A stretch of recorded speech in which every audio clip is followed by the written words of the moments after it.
ഈശോ മിശിഹായ്ക്ക് സ്തുതിയായിരിക്കട്ടെ. പരിശുദ്ധ അമ്മയുടെ മാധ്യസ്ഥം നമുക്ക് ഒരുമിച്ച് പ്രാർത്ഥിക്കാം.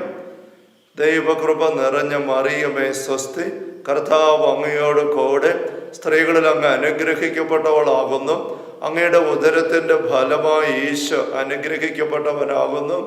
പരിശുദ്ധ മറിയമേ തമ്പുരാൻ്റെ അമ്മ, പാപികളായി ഞങ്ങൾക്ക് വേണ്ടി ഇപ്പോഴും ഞങ്ങളുടെ മരണസമയത്തും തമ്പുരാനോട് അപേക്ഷിച്ചു വരണമേ. ആമേൻ.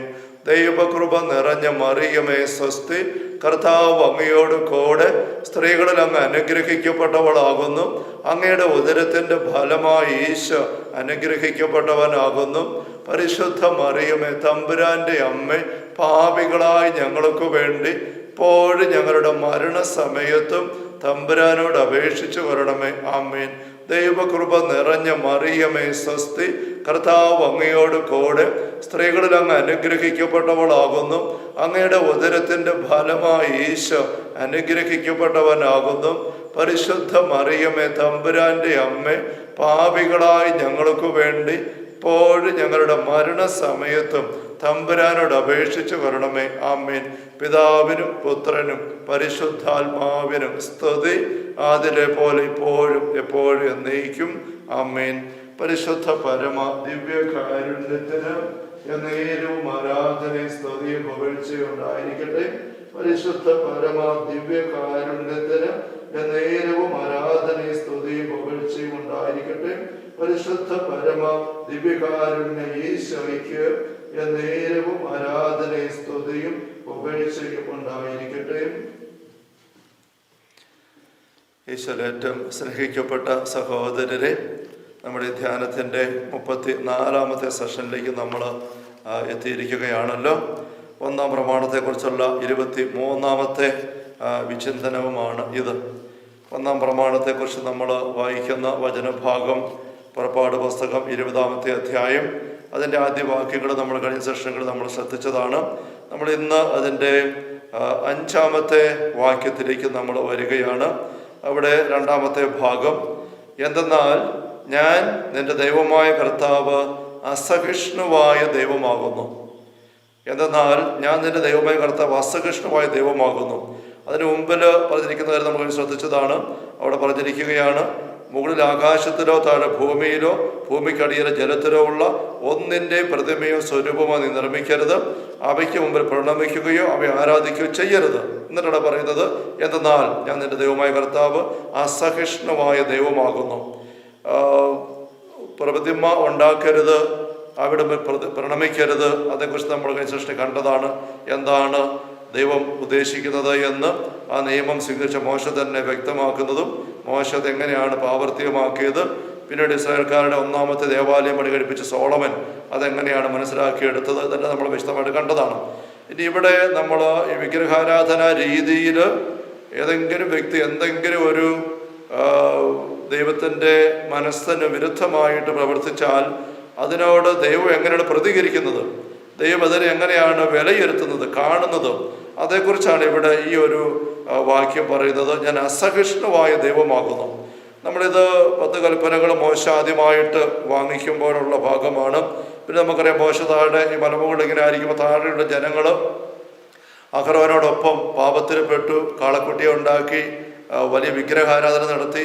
ഇവിടെ മോശ മലമുകളിൽ നിന്ന് ഇറങ്ങി വരുമ്പോൾ വലിയ കോപത്തോടുകൂടെ ആ കൽപ്പലകൾ വലിച്ചെറിഞ്ഞ് ഈ ജനത്തോട് വളരെ പരുഷമായിട്ട് പ്രവാചക രോഷത്തോടെ നൊമ്പരത്തോടെ പെരുമാറും നമ്മൾ കാണുന്നുണ്ട്.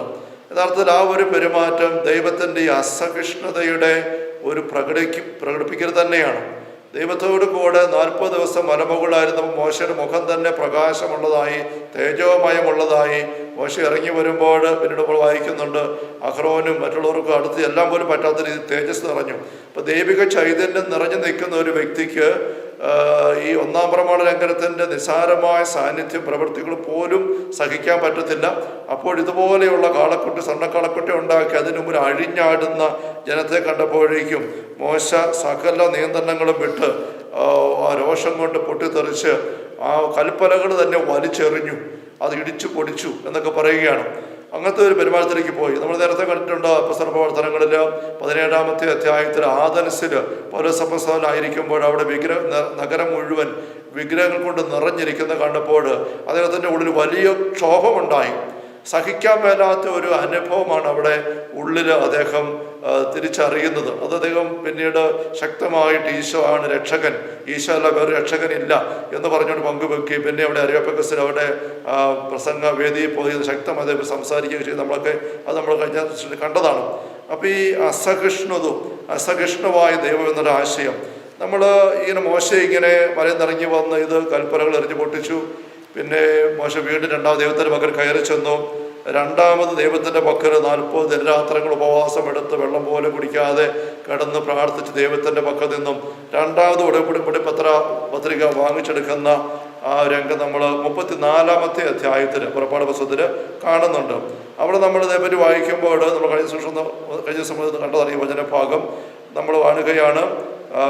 12 വാക്യങ്ങളിൽ നിങ്ങൾ പ്രവേശിക്കുന്ന ദേശത്തെ നിവാസികളുമായി ഒരു ഉടമ്പടിയിലും ഏർപ്പെട്ടാൽ അത് നിങ്ങൾക്ക് കെണിയായി തീരും. നിങ്ങൾ അവിടെ ബലിപീഠങ്ങളും വിശുദ്ധ സ്തംഭങ്ങളും തകർക്കുകയും അക്ഷേര ദേവതയുടെ പ്രതിഷ്ഠകൾ നശിപ്പിക്കുകയും ചെയ്യണം. മറ്റൊരു ദൈവത്തെയും ആരാധിക്കരുത്. എന്തെന്നാൽ അസഹിഷ്ണു എന്ന് പേരുള്ള കർത്താവ് അസഹിഷ്ണുവായ ദൈവം തന്നെ. ആ ദേശത്തെ നിവാസികളുമായി ഒരു ഉടമ്പടി ചെയ്യരുത്.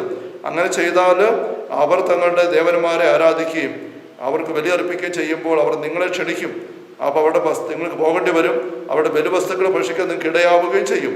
വീണ്ടും പറയുകയാണ്, പുത്രിപുത്രന്മാരെ അങ്ങോട്ട് വിവാഹത്തിൽ ഏർപ്പെടുത്തരുത്. അങ്ങനെ ചെയ്താൽ ആ പുത്രിപുത്രന്മാർ വഴി അവരും പിന്നെ നിങ്ങളും ഈ വിഗ്രഹാരാധനയ്ക്ക് പോകും. അപ്പോൾ ഇവിടെ ഇതെല്ലാം തമ്പുരാൻ മോശയോട് പറയുമ്പം എത്രയോ കാർക്കശ്യത്തോടെ ഗൗരവത്തോടെ നിഷ്കർഷയോടെയാണ് പറയുന്നത്. ഈ 1-ാം പ്രമാണം ലംഘിക്കാനുള്ള നിസ്സാരമായ സാഹചര്യങ്ങൾ പോലും ഒഴിവാക്കിയെടുക്കണം. ഇവിടെ തമ്പുരാൻ രണ്ടാമത് ഈ ഉടമ്പടി പത്രിക നൽകുമ്പോൾ തന്നെപ്പറ്റി തന്നെ പറയുന്ന വാക്ക് എന്തെന്നാൽ 14-ാം വാക്യം 34-ാം അധ്യായത്തിൽ എന്തെന്നാൽ അസഹിഷ്ണു എന്ന് പേരുള്ള കർത്താവ് അസഹിഷ്ണുവായ ദൈവം തന്നെ എന്ന് ആ ഒരു വാക്ക് 2 പ്രാവശ്യം പറഞ്ഞിരിക്കുകയാണ്.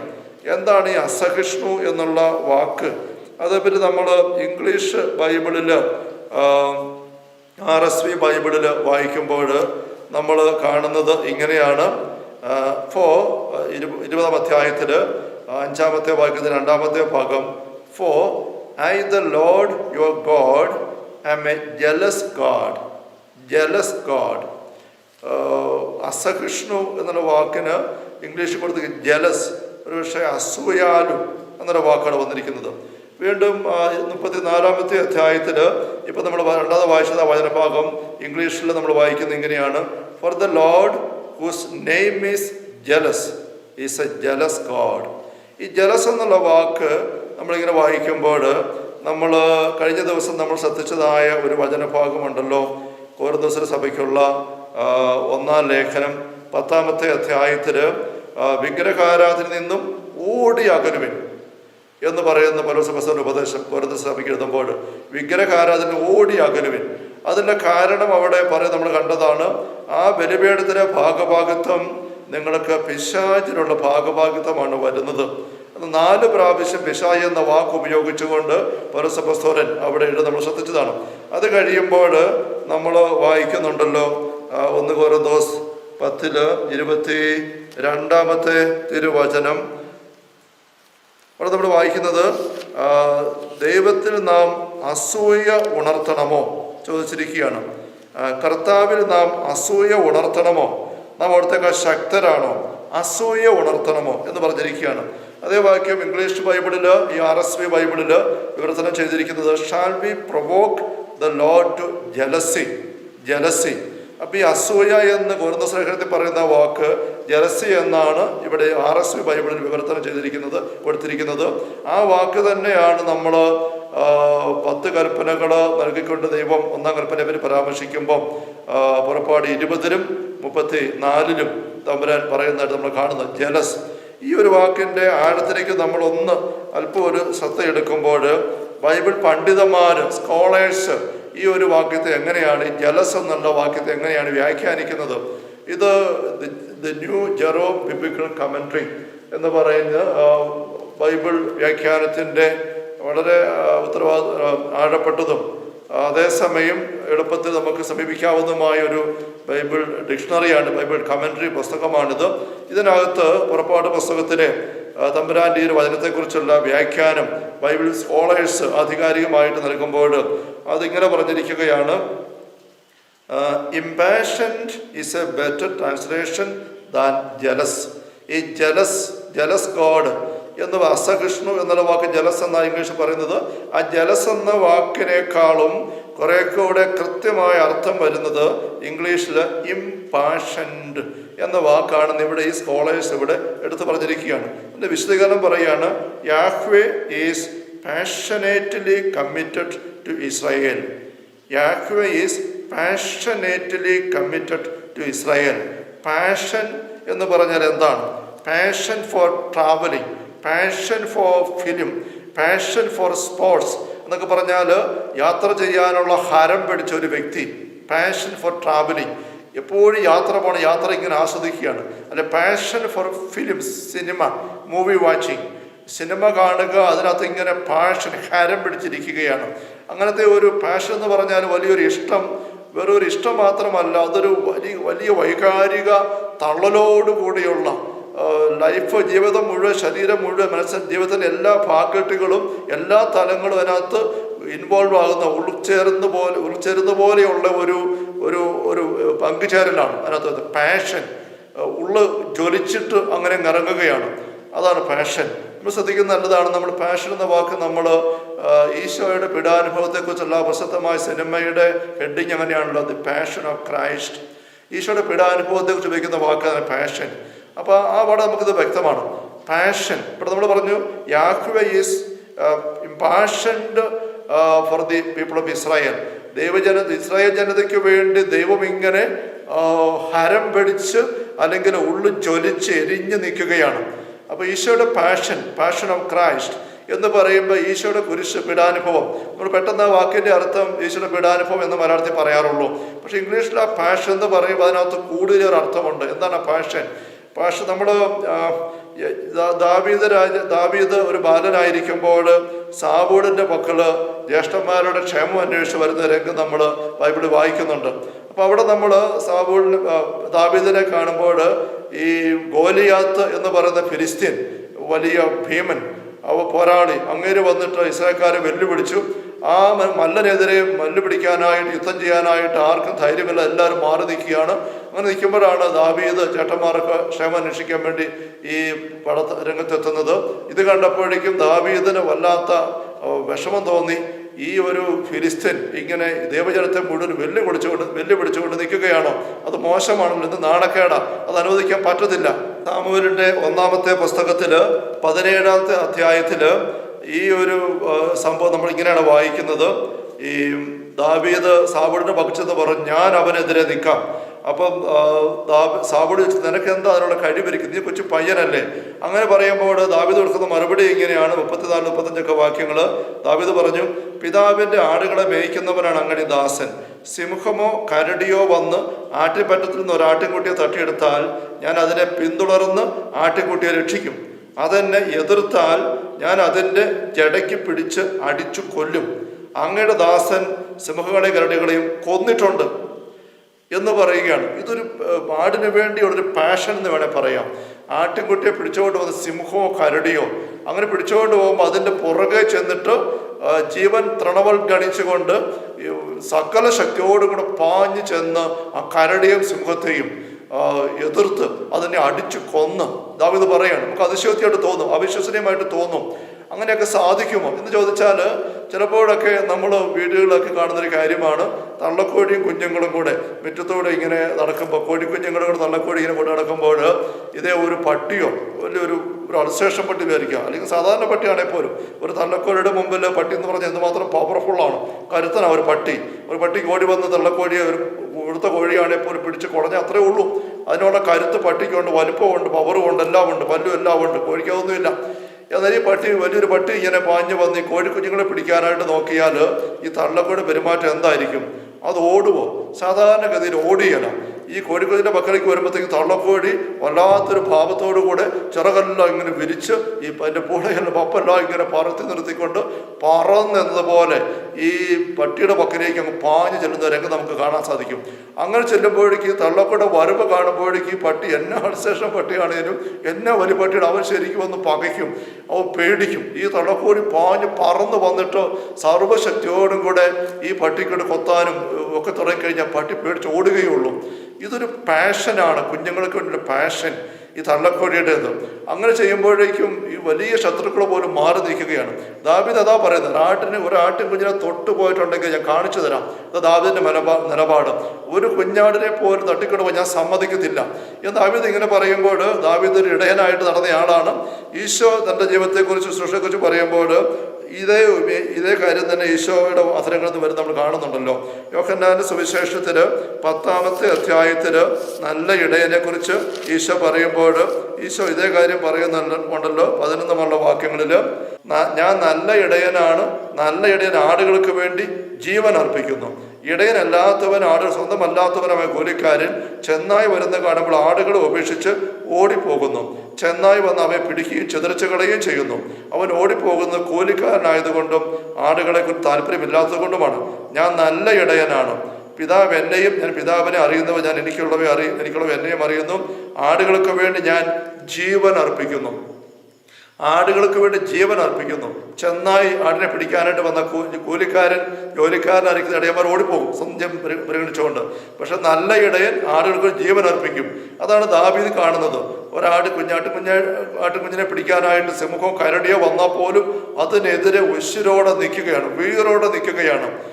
അങ്ങനെയുള്ള നിൽപ്പിന്റെ മുമ്പിൽ സിംഹവും കരടികളും പോലും പരാജയപ്പെട്ട് ഭയപ്പെട്ട് പോയിട്ടുണ്ട് ദാവീദ് പറയുകയാണ്. യഥാർത്ഥത്തിൽ ഈ ഗോലിയാത്ത് മല്ലൻ ഇങ്ങനെ ദൈവജനം മുഴുവനും വെല്ലുവിളിച്ചുകൊണ്ട് അവിടെ പറഞ്ഞിരിക്കുന്നത് 40 ദിവസത്തോളം തുടർച്ചയായിട്ട് അങ്ങനെ ചെയ്തു. ഈ 40 ദിവസം ഈ ഫിലിസ്ത്യ മല്ലന്റെ വാക്ക് കേട്ട് ചീത്ത കേട്ട് ഈ ദൈവജനം മുഴുവൻ പേടിച്ച് ആ പടയാളികൾ മുഴുവൻ ആരണ്ട് ഇങ്ങനെ പമ്മി ഇരിക്കുമ്പോഴാണ് ദാവീദ് വരുന്നത്. അവരെ സഹിക്കാൻ പറ്റുന്നില്ല.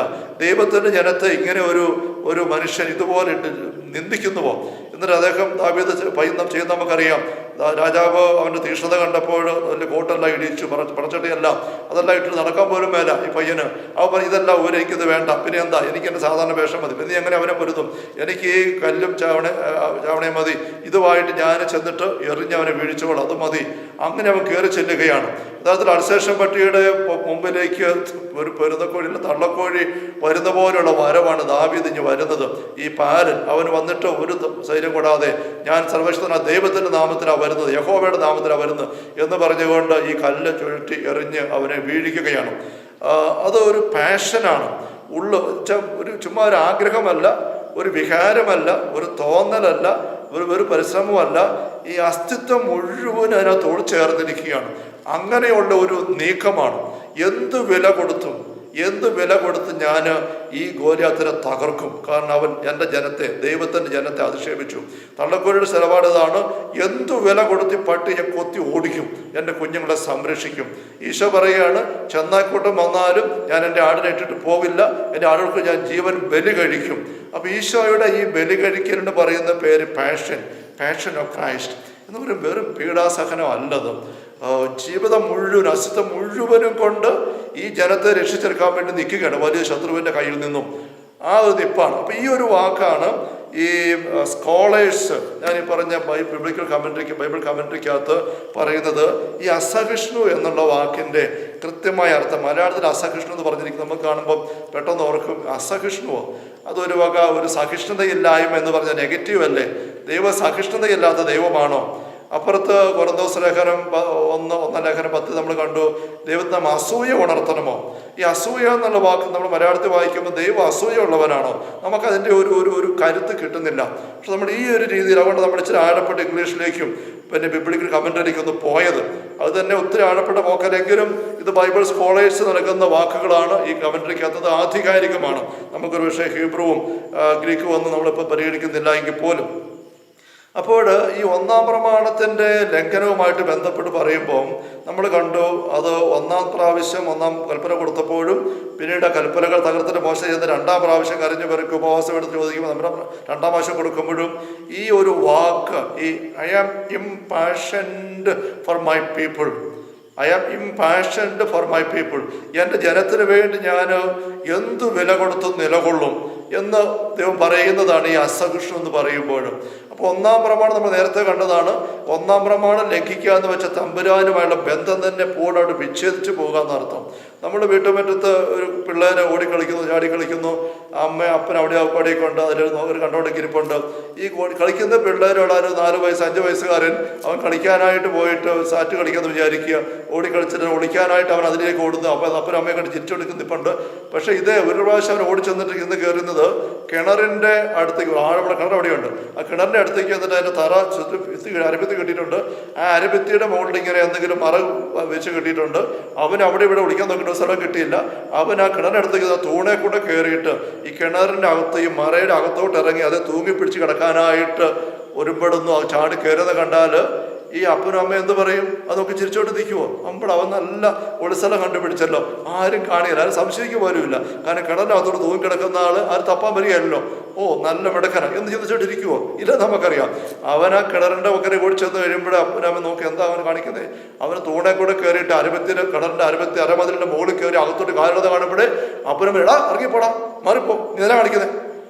അവനെ നോക്കിയിട്ട് പിന്നെ പെട്ടെന്ന് തന്നെ കണ്ടുപിടിക്കാൻ പറ്റുന്ന ആ കൂട്ടുകാരെ അല്ലെങ്കിൽ അനിയനെ ഓടിക്കാൻ വേണ്ടി അവൻ ഇതിനകത്തോട്ട് പെട്ടെന്ന് ഇറങ്ങി വെച്ചിട്ട് ആ മുകളിലത്തെ വല കെട്ടിരിക്കുന്ന അടിയിൽ തൂക്കിക്കിടക്കാൻ പോയാൽ ഒറ്റ നിമിഷം കൊണ്ട് അവനെ ചെയ്യാനിട വരുന്നതിന് മുമ്പ് ഈ അപ്പനല്ലേ അമ്മ കാണുമ്പോൾ പാഞ്ഞെത്തിയിട്ട് അവനെ വലിച്ച് പുറത്തേക്ക് നല്ല തല്ല് വെച്ച് കൊടുക്കും, അരിശപ്പെട്ട് തല്ല് വെച്ച് കൊടുക്കും. അത് അനുവദിക്കാൻ പറ്റത്തില്ല. ഇതാണ് ഇംപാഷൻഡ് ഫോർ ദി ചൈൽഡ്. ആ കുഞ്ഞിന് വേണ്ടിയിട്ട് പാഷൻ എടുക്കുകയാണ്. അപകടത്തിൽപ്പെടുന്ന അവസ്ഥ വരുമ്പോൾ ഒരു സഹിക്കാൻ പറ്റത്തില്ല, അങ്ങനെ പെരുമാറുകയാണ്. എന്നെ കൊച്ചിനോടൊക്കെ സ്നേഹമായി ഇഷ്ടമാണ്, പക്ഷെ പറ്റത്തില്ല. പിള്ളേർ ഈ വൈദ്യുതി കണക്ഷൻ്റെ മീറ്ററിലോ ഫ്യൂസിലോ ഒക്കെ കയറി കളിക്കാൻ പോയാൽ ഫ്യൂസ് ഊരി അതിനകത്തൊരു കുത്താൻ പോയി കഴിഞ്ഞാൽ അത് കാണുന്ന അമ്മ എന്നെ പറയും എടാ ഇറങ്ങിപ്പോടാം. പിന്നെ ആ ഒരു കമ്പിയോ കോലുമായിട്ട് ഗതാ പണിയാ അമ്മ ഓടിച്ചു നിന്നിട്ട് തല്ല് വെച്ച് കൊടുക്കും. വളരെ ഗൗരവം തല്ലും, വലിച്ചു മാറ്റിയിടും അവനെ. അതുപോലെ ഗൗരവം കാണിക്കും. ഈ ഒരു പെരുമാറ്റമാണ് ഞാനിത് പറയുന്നത്. ഈ തമ്പുരാൻ എന്തുമാത്രമാണ് ഈ ഒരു ഒന്നാം പ്രമാണത്തിൻ്റെ തലത്തിൽ നിസ്സാരമായൊരു വീഴ്ച പോലും ലംഘനം പോലും ഉണ്ടാവരുത് എന്ന് നിഷ്കർഷിക്കുന്നതും നമ്മൾ നേരത്തെ സൂചിപ്പിച്ചതാണ്. സങ്കീർത്തനം 16 സങ്കീർത്തനത്തിൽ ദാവീദ് പറയുന്നതായിട്ട് നമ്മൾ വായിക്കുന്നുണ്ട്. ഈ 3-4 വാക്യങ്ങൾ. ലോകം വിശുദ്ധരെന്ന് കരുതുന്ന ദേവന്മാർ നിസ്സാരരാണ്, അവരിൽ ആനന്ദം കൊള്ളുന്നവർ അഭിശബ്ദരാണ്. അന്യദേവന്മാരെ അനുഗമിക്കുന്നവർ തങ്ങളുടെ ദുരിതം വർദ്ധിപ്പിക്കുന്നു.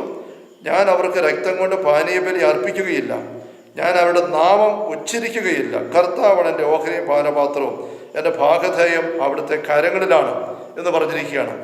ഞാൻ ഈ അന്യദേവന്മാരുടെ നാമം പോലും ഉച്ചരിക്കില്ല.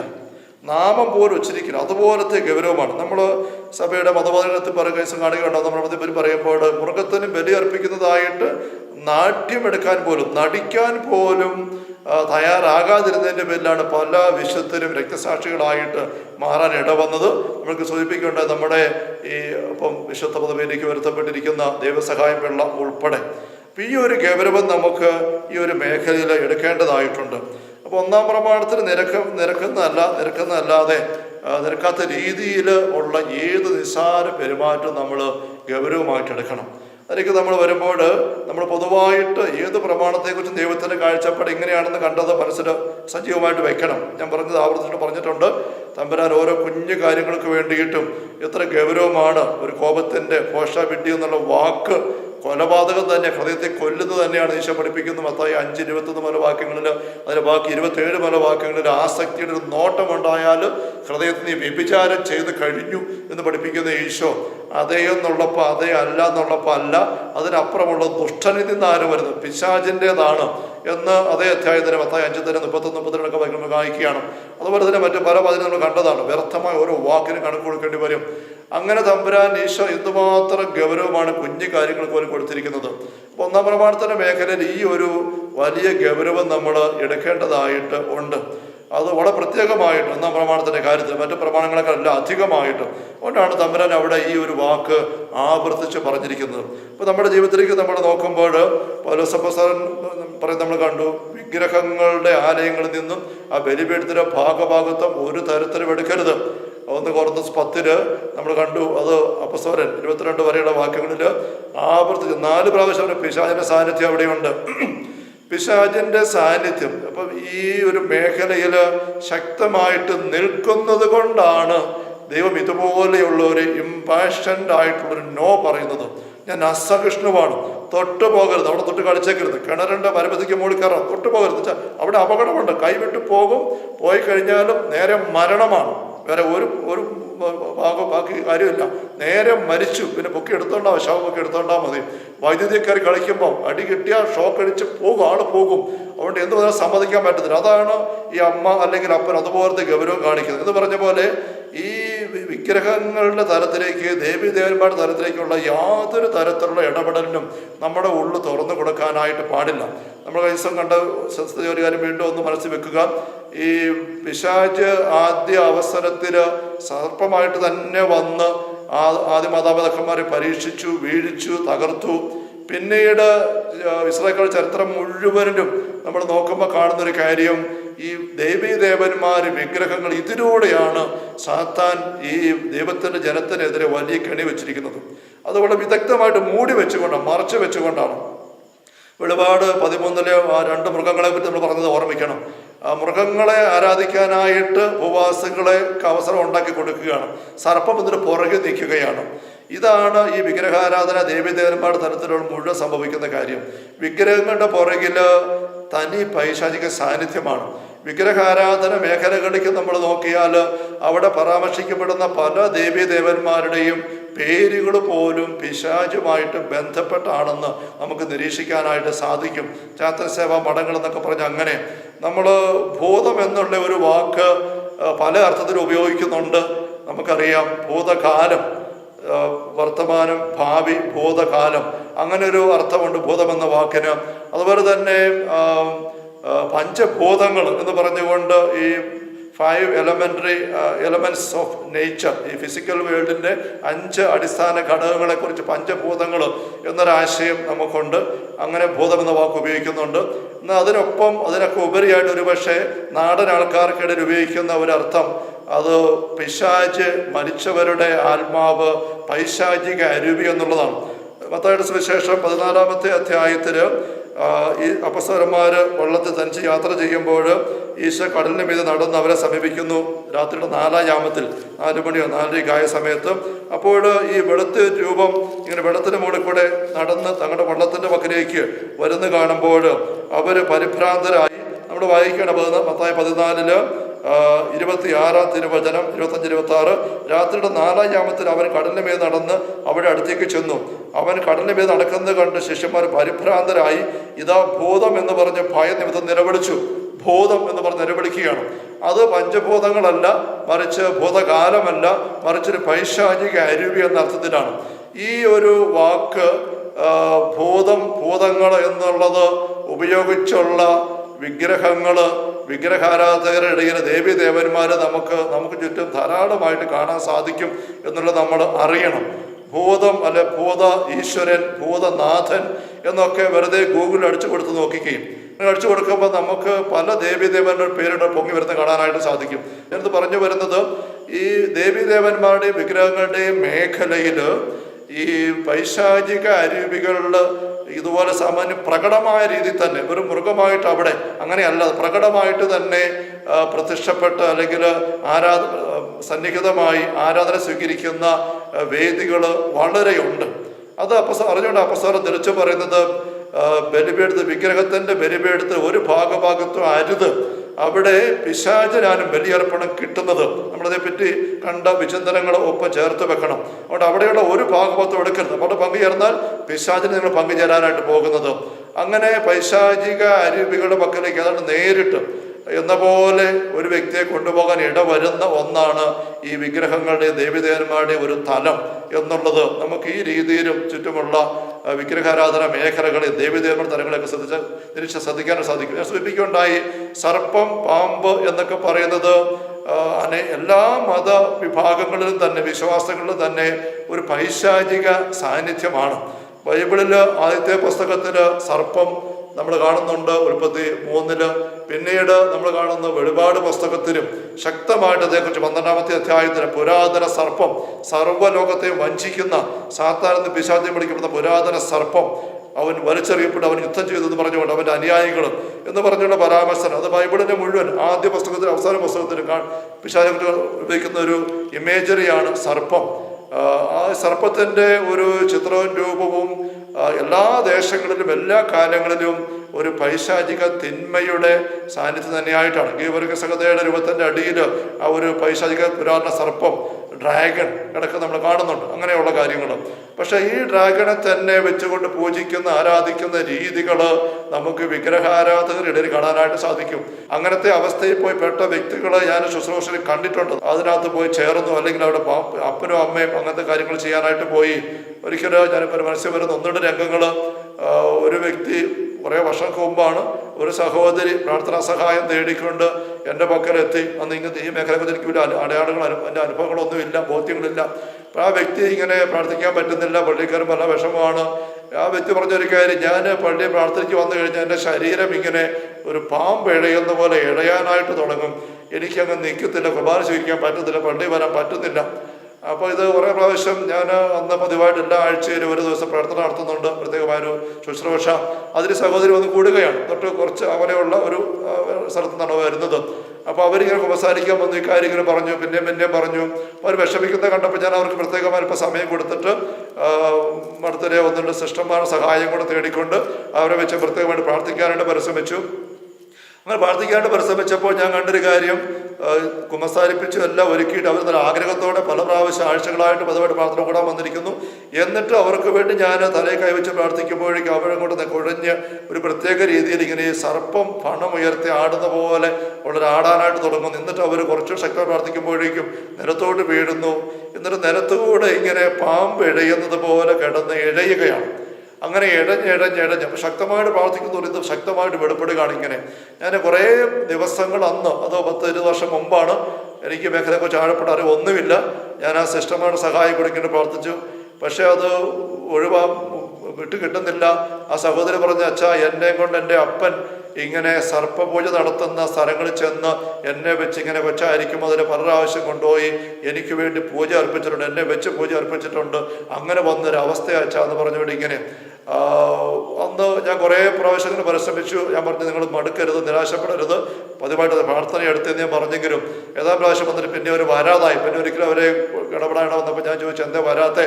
അപ്പോൾ പറഞ്ഞു, അച്ഛാ, എനിക്ക് വന്നു കഴിഞ്ഞാൽ ഭയങ്കര വിഷമമാണ് ഇങ്ങനെ വരുന്നത്, അതുകൊണ്ട് ഞാൻ എങ്ങനെയെങ്കിലും എൻ്റെ അവസ്ഥ തന്നെ മുന്നോട്ട് പോയിക്കൊള്ളാം. അങ്ങനെ സഹോദരി ഒഴിവായി.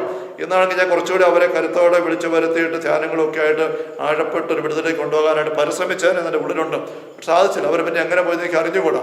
മറ്റൊരു ദിവസത്തെ ധ്യാനത്തിൽ ഇങ്ങനെ അതും ഒരു ശക്തമായ ഇങ്ങനത്തെ ഒരു ബന്ധനത്തിലുള്ള വ്യക്തി ധ്യാനം പ്രാവശ്യം വന്ന് എൻ്റെ ധ്യാനം തന്നെ കൂടി ഞാൻ ധ്യാനങ്ങൾ പുറത്ത് കൊടുക്കുന്ന കാലഘട്ടത്തിൽ 10-15 വർഷം മുമ്പ്. അപ്പോൾ ഈ ശക്തമായ പ്രാർത്ഥന വന്ന് അഭിഷേക പ്രാർത്ഥന വരുമ്പോഴേക്ക് ഈ വ്യക്തി എടുത്തിട്ട് നിലത്തോട്ട് വീണിട്ട് ഈ ധ്യാനിക്കുന്നവരുടെ എല്ലാ ഇടയിലൂടെ ഇങ്ങനെ നിലത്തോടെ ഇങ്ങനെ സർപ്പം ഇഴയുന്ന പോലെ ഇഴഞ്ഞ് പോകുന്ന ഒരു ഭയം ജനിപ്പിക്കുന്ന രംഗം ആവർത്തിച്ചുണ്ടായത് ഞാൻ ഓർക്കുകയാണ്. മറ്റൊരു വ്യക്തി, എൻ്റെ ഇടവകയിൽ തന്നെ ഉണ്ടായിരുന്നൊരു പെൺകുട്ടി, ഒരു യുവതി, ഒരു കുടുംബിനിയായ വ്യക്തി, അവർക്ക് വേണ്ടി പ്രാർത്ഥിക്കുമ്പോൾ ശക്തമായ അഭിഷേകം വരുമ്പോഴേക്കും സ്തുതിപ്രാർത്ഥന എല്ലാം വരുമ്പോഴേക്കും അവർ കസേരയിൽ ഇരിക്കും. മറ്റുള്ളവർക്ക് നിൽക്കുകയാണെങ്കിൽ അവർക്ക് പറ്റുന്നില്ല. കസേര ഇരുന്നിട്ട് അവരിങ്ങനെ ഈ സർപ്പം ആടുന്ന പോലെ ആടാൻ തുടങ്ങും. ചിലപ്പോൾ ഞാൻ അടുത്ത് പോയി അവിടെ തല ശക്തമായിട്ട് പിടിച്ചുകൊണ്ട് ഈ തലയുടെ ആട്ടം നിയന്ത്രിക്കാൻ നോക്കിയാൽ അവർ ഉടനിട്ട് ഇങ്ങനെ ഈ ആടാൻ തുടങ്ങും. അവരും അതേപ്പറ്റി പറയുന്നത് അവരുടെ അപ്പൻ അവരെ കൊണ്ടുപോയി അവർക്ക് വേണ്ടി ഇങ്ങനത്തെ പൂജകൾ ചെയ്തു എന്നുള്ളതാണ്. അതുവഴിയിട്ട് അവർ വല്ലാണ്ട് ഞെരുക്കം അനുഭവിക്കുക, നിസ്സഹായത അനുഭവിക്കുകയാണ്. അപ്പോൾ ഇങ്ങനെയുള്ള സർപ്പപൂജയും കാര്യങ്ങളൊക്കെ ആയിട്ട് പോകുന്ന വ്യക്തികളും പ്രസ്ഥാനങ്ങളും ഒക്കെ ഈ വിഗ്രഹാരാധനയുടെ ദേവീദേവന്മാരുടെ തലങ്ങളിൽ ഉണ്ട് എന്നുള്ളത് നമ്മൾ വ്യക്തമായിട്ട് അറിയണം. അതുകൊണ്ടാണ് ഈ വിഗ്രഹ ആരാധന ആലയങ്ങളിൽ ബലിപീഠത്തിന് ഭാഗഭാഗത്ത് അരുത്. നമ്മൾ 1 നമ്മൾ കണ്ട് 22 പേരുടെ വാക്യങ്ങളിൽ അപ്പസ്തലൻ ആവർത്തിച്ച് 4 പ്രാവശ്യം പിശാച് എന്ന വാക്ക് ഉപയോഗിച്ചിരിക്കുകയാണ്. എന്നാൽ അതിൻ്റെ അവസാനമാണ് അപ്പസ്തലൻ പറയുന്നത്, എന്ത് നമ്മൾ കർത്താവിൽ അസൂയ ജനിപ്പിക്കണമോ? അസൂയ ജനിപ്പിക്കണമെന്ന് ചോദിച്ചു കഴിഞ്ഞാൽ നമ്മൾ ജ്ഞാനം കണ്ടു കഴിഞ്ഞു. അസൂയ എന്നുള്ളത് ജലസ് എന്ന് പറയുന്നത് അത് ജലസല്ല, ഇമ്പാഷൻ്റ് ആണ്. കിണറ്റിലേക്ക് ചാടി ഒളിക്കാൻ നോക്കുന്ന ഒരു കൊച്ചിനെ കാണുമ്പോൾ ഒരു അപ്പനമ്മയ്ക്ക് ഉണ്ടാകുന്ന വികാരം എന്താ? അതാണ് നമ്മൾ വിഗ്രഹാരത്തിലേക്ക് കയറാൻ തുടങ്ങുമ്പോൾ, അവിടെ എന്തെങ്കിലും കാര്യം പങ്കെടുക്കാൻ തുടങ്ങുമ്പോൾ ദൈവത്തിനുണ്ടാകുന്നത്. അതാണ് അപ്പസ്തലൻ പങ്കുവെക്കുന്നത്. അത് തന്നെ 1-ാം പ്രമാണത്തെക്കുറിച്ച് പറയുമ്പോൾ തമ്മിൽ ആവർത്തിച്ച് പറഞ്ഞു, ഞാൻ അസഹിഷ്ണുവാണ്, ഞാൻ സമ്മതിക്കുന്നത് എൻ്റെ ഒരു മക്കള് പോലും ഇതുപോലെ അപകടത്തിലേക്ക് പോകാൻ അത് കണ്ടാൽ എനിക്കത് കണ്ടിട്ട് അടങ്ങിയിരിക്കാൻ പറ്റത്തില്ല, ഞാൻ ഇടപെടും. അങ്ങനെ ദൈവം ഇടപെട്ടതാണ് ഈശോയുടെ പീഡാസഹനം. അതുകൊണ്ടാണ് പാഷൻ ഓഫ് ക്രൈസ്റ്റ് എന്ന് പറയുന്നത്. ഇവിടെ പാഷൻ ഓഫ് ക്രൈസ്റ്റ് എന്ന് പറയുമ്പം നമ്മൾ വെറുതെ ഇങ്ങനെ ഒരു ഈശോയുടെ പീഡാസഹനത്തിൻ്റെ ആഴവും ആധിക്യവും മാത്രം ചിന്തിച്ചാൽ പോരാ, മറിച്ച് ആ പീഡാസഹനത്തിലേക്ക് ഈശോ നയിച്ചതായ ഈ വലിയ സ്നേഹത്തിൻ്റെ വികാരത്തെ നമ്മൾ തിരിച്ചറിയേണ്ടതായിട്ട് ഉണ്ട്. അടുത്ത നാളിൽ US നിന്നും ധ്യാനം കൂടാനായിട്ട് വന്ന ഒരു സഹോദരി എനിക്കൊരു ക്രൂശിത രൂപം തരികയുണ്ടായി. ആ ക്രൂശിത രൂപത്തിൽ I am the agonising Jesus Christ who loves you എന്ന് പറഞ്ഞുകൊണ്ട് ഈശോയുടെ പീഡാനുഭവത്തെ വളരെ വ്യക്തമായ രീതിയിൽ അവതരിപ്പിച്ചിരിക്കുകയാണ്. ഈശോയുടെ ക്രൂശിത രൂപത്തിൻ്റെ ഈ തിരുമുഖത്തേക്ക് നോക്കുമ്പോൾ അവിടെ കാണുന്നത് ആ ഈശോയുടെ ഉള്ളിൻ്റെ ആ ഒരു പാഷൻ മനോഹരമായിട്ട് ഈ ക്രൂശിത രൂപത്തിൽ ചിത്രീകരിച്ചിരിക്കുകയാണ്. ഈശോയുടെ തിരുഹൃദയം അവിടെ നമുക്ക് ശ്രദ്ധിക്കാനായിട്ട് സാധിക്കും. ചങ്കത്ത് ചിത്രീകരിച്ചിരിക്കുന്നു. ശരീരം മുഴുവനും മുറിവേറ്റ് ചോര ഒഴുകുന്ന അവസ്ഥയിൽ പലപ്പോഴും നമ്മൾ ക്രൂശിത രൂപങ്ങൾ ചിത്രീകരിക്കുമ്പോൾ വളരെ മനോഹരമായ രീതിയിൽ, ആകർഷകമായ രീതിയിലാണ് ചിത്രീകരിക്കുന്നത്. ശരിയാണ്, നമുക്കറിയാം പാഷൻ ഓഫ് ക്രൈസ്റ്റിലൊക്കെ നമ്മൾ കാണുന്ന പോലെ ഈശ്വര പീഡാസഹനത്തിന് തനിനിറം കാണിക്കാനായിട്ട് പോയാൽ അത് കണ്ടു നിൽക്കാൻ ആരെ കൊണ്ടും പറ്റത്തില്ല. എങ്കിലും നമ്മൾ ആ മനോഹരമായ ക്രൂശ് രൂപങ്ങൾ നോക്കി അവിടെ എവിടെ അല്പം മുറിവും ചോരയുടെ അടയാളവുമായിട്ടുള്ള രൂപം കാണുമ്പോൾ, ശാന്തനായിട്ട് കിടക്കുന്ന ഈശോയുടെ ദൃശ്യം കാണുമ്പോൾ നമ്മൾ അതിനകത്ത് നിന്ന് പോകരുത്. ഇതൊരു ഭീകരമായ വേദന നിറഞ്ഞ മരണം, ബലിയർപ്പണമാണ്.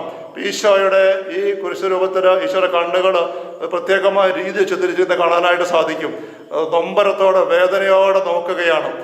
വേദന സഹിക്കുന്ന ഈശോ ഹൃദയം നിറയെ സ്നേഹവുമായിട്ട്, അതുകൊണ്ട് ആ കുരിശുരൂപത്തിൽ ഈശോയുടെ തിരുഹൃദയം ചിത്രീകരിച്ചിരിക്കുന്നു. ആ കണ്ണ് മുഴുവൻ തുറന്നാണ് ഈശോ നോക്കുന്നത് നമ്മൾ ഓരോരുത്തരെയും. ഇതാണ് ഒരു പറഞ്ഞാൽ ഈ passion of Christ. Passion of Christ എന്ന് പറയുന്നതിന് പുറകിൽ തമ്പുരാൻ്റെ വലിയ സ്നേഹമാണ് കാണുന്നത്. അപ്പം ആ സ്നേഹത്തോടു കൂടെ, ഈ പാഷനോടു കൂടിയാണ് തമ്പുരാൻ പറയുന്നത് നിസ്സാരമായ ഒരു പൈശാചിക അവസരം കൊടുക്കുന്ന അവസരം പോലും നമ്മുടെ ജീവിതത്തിൽ ഉണ്ടാകാനായിട്ട് പാടില്ല എന്നും ഞാൻ പറയുകയുണ്ടായി. വിഗ്രഹാരാധന മേഖലയിൽ ഒരുപാട് ഇതുപോലുള്ള കെണികളുണ്ട്. നമ്മൾ പലപ്പോഴും ചിന്തിക്കുന്നതിലപ്പുറമായിട്ട് പ്രത്യേകിച്ച് നമ്മുടെ നാട്ടിൽ ഈ വിഗ്രഹാരാധനയുടെ ശക്തമായ സാന്നിധ്യം നമുക്ക് ചുറ്റുമുള്ളത് കൊണ്ട് അതിൽ ഒരുപാട് കെണികൾ നമ്മൾ കടന്നു വരുന്നുണ്ട്. അതേപ്പറ്റി ഒരു അവബോധം നമുക്ക് ആവശ്യമുണ്ട്. പലപ്പോഴും നമ്മൾ ചിന്തിക്കാറില്ല. ഇപ്പോൾ യോഗയെക്കുറിച്ച് പറയുമ്പോൾ യോഗ ചെയ്യുന്നത് ഒരു വിജാതീയ ആരാധന രീതിയാണ്. ദൈവത്തെ പ്രാപിക്കാൻ പരിശ്രമിക്കുന്ന സ്വയം പരിശീലന ചിട്ടപ്പെടുത്തേണ്ട കാര്യങ്ങളാണ്. അത് നമുക്ക് സ്വീകാര്യമാണോ ഇല്ലയോ ചിന്തിക്കുമ്പോൾ സഭയുടെ ഔദ്യോഗികമായ നിലപാട് അത് നമുക്ക് സ്വീകാര്യം അല്ല എന്ന് തന്നെയാണ്. യോഗ എന്ന് വെറുതെ ഒരു ശാരീരിക വ്യായാമത്തിൻ്റെ അഭ്യാസം അല്ല. അതിൻ്റെ പ്രചാരകരും വക്താക്കളുമായ വ്യക്തികൾ ആ രീതിയിലൊരു വ്യായാമ മുറയായിട്ടല്ല അതിനെ അവതരിപ്പിക്കുന്നത്. അത് ദൈവത്തെ പ്രാപിക്കാനായിട്ട്, ജീവിതത്തിൽ ഐശ്വര്യവും സമൃദ്ധിയും കണ്ടെത്താനായിട്ട്, അല്ലെങ്കിൽ ജീവിത സായുജ്യം നേടാനുള്ള മാർഗമായിട്ട് ആ ഒരു വിശ്വാസത്തിൽ അവർ ഗൗരവത്തോടെ അനുവർത്തിക്കുന്ന ഒരു കാര്യമാണ്. അപ്പം ആ രീതിയിൽ ആ ഒരു അനുഷ്ഠാനത്തെ നമുക്ക് സമീപിക്കാൻ പറ്റത്തില്ല. റോമാരൂപതയുടെ എക്സോസിസ്റ്റ് ആയിരുന്ന ഗബ്രിയേൽ അമർത്തച്ഛൻ്റെ പുസ്തകങ്ങളെക്കുറിച്ച് ഞാൻ സൂചിപ്പിച്ചിട്ടുണ്ടല്ലോ. An exorcist tells his story, more story, 2 പുസ്തകങ്ങൾ. ഇതിനകത്ത് അച്ഛൻ എടുത്തു പറയുന്നുണ്ട് തൻ്റെ പക്കൽ സഹായം തേടി വന്ന പല വ്യക്തികൾ അങ്ങനത്തെ അവസ്ഥയിൽപ്പെട്ടതിൻ്റെ ഒരു കാരണം യോഗയിൽ ഏർപ്പെട്ടു എന്നുള്ളതായിരുന്നു എന്ന് തെളിച്ചു പറയുന്നുണ്ട്. അതുകൊണ്ട് യോഗയുടേതായ അഭ്യാസങ്ങൾ, പ്രണയാമം, അങ്ങനത്തെ കാര്യങ്ങൾ നമ്മൾ വെറും വ്യായാമമായിട്ട് ചെയ്യാം എന്നുള്ള ഒരു ചിന്ത ഈ നാളുകൾ, പ്രത്യേകിച്ച് ന്യൂ ഏജ് മൂവ്മെൻറ്റ്സ് എന്ന് പറഞ്ഞുകൊണ്ട് ഈ ആധുനിക കാലഘട്ടത്തിൽ ഈ സാത്താൻ തൻ്റെ കെണികൾ ഒരുക്കുന്നത് നേരെ വിഗ്രഹമായിട്ട് മാത്രമല്ല, മറ്റു പല വിദഗ്ധമായ കവചങ്ങളും മുഖംമൂടികളും ആഭരണങ്ങളും ഒക്കെ അവതരിപ്പിച്ചുകൊണ്ടാണ്. അതിനകത്ത് വരുന്ന ഒരു കാര്യമാണ് യോഗ. അതുപോലെ തന്നെ റേക്കി, പ്രാണിക് ഹീലിംഗ്, അങ്ങനെയുള്ള കാര്യങ്ങളിലൂടെ സൗഖ്യം ഉണ്ടാക്കാനും സൗഖ്യം കൊടുക്കാനും ഒക്കെയുള്ളൊരു പ്രവണത കുറേ ദശകങ്ങളായിട്ട് സമൂഹത്തിൽ വിദ്യാഭ്യാസമുള്ളവർക്കിടയിൽ, ചിലപ്പോൾ അച്ഛന്മാരുടെ സിസ്റ്റേഴ്സിൻ്റെ ഒരു കാലഘട്ടത്തിൽ ഒത്തിരി അധികമായിട്ടൊക്കെ വന്നിരുന്നത് നമുക്ക് നിരീക്ഷിക്കാനായിട്ട് സാധിക്കും. പക്ഷേ ഇത് ഒരിക്കലും സഭ അംഗീകരിക്കുന്ന അല്ലെങ്കിൽ നമ്മുടെ വിശ്വാസം ചേർന്ന് പോകുന്ന കാര്യമല്ല. ഇവിടെ ഒന്ന് ഈശോയിലേക്കല്ല നമ്മളുടെ സത്യം കൊണ്ടുവരുന്നത്. ഒരു പക്ഷേ അതേക്കുറിച്ച് ഒരു സെഷൻ നമുക്ക് വീണ്ടും ന്യൂജ് മൂവ്മെൻറ്റ്സിനെ കുറിച്ച് തന്നെയായിട്ടൊരു സെഷൻ എടുക്കേണ്ടതായിട്ടുണ്ടെന്ന് എനിക്ക് തോന്നുന്നു. നമുക്ക് അതിലേക്ക് വരാം. അതുപോലെ നമ്മുടെ നാട്ടിലൊക്കെ ധാരാളമായിട്ട് കാണുന്ന നമ്മളവരോട് ഇടപെട്ട് പോകുന്നത് ഇപ്പം ശാസ്ത്രീയ സംഗീതം പഠിക്കാൻ സംഗീത അഭിരുചിയുള്ളവർ കർണാട്ടിക് മ്യൂസിക് പഠിക്കാനായിട്ട് പോകുന്നു. അങ്ങനെ പോകുമ്പോൾ ആ കർണാട്ടിക് മ്യൂസിക് ശാസ്ത്രീയ സംഗീതമാണ്. അത് ശാസ്ത്രീയമായിട്ട് സംഗീതം നമ്മുടെ നാട്ടിലെ സംഗീത അഭിരുചിയുള്ള വിദഗ്ധർ ഡെവലപ്പ് ചെയ്തെടുത്തതാണ്.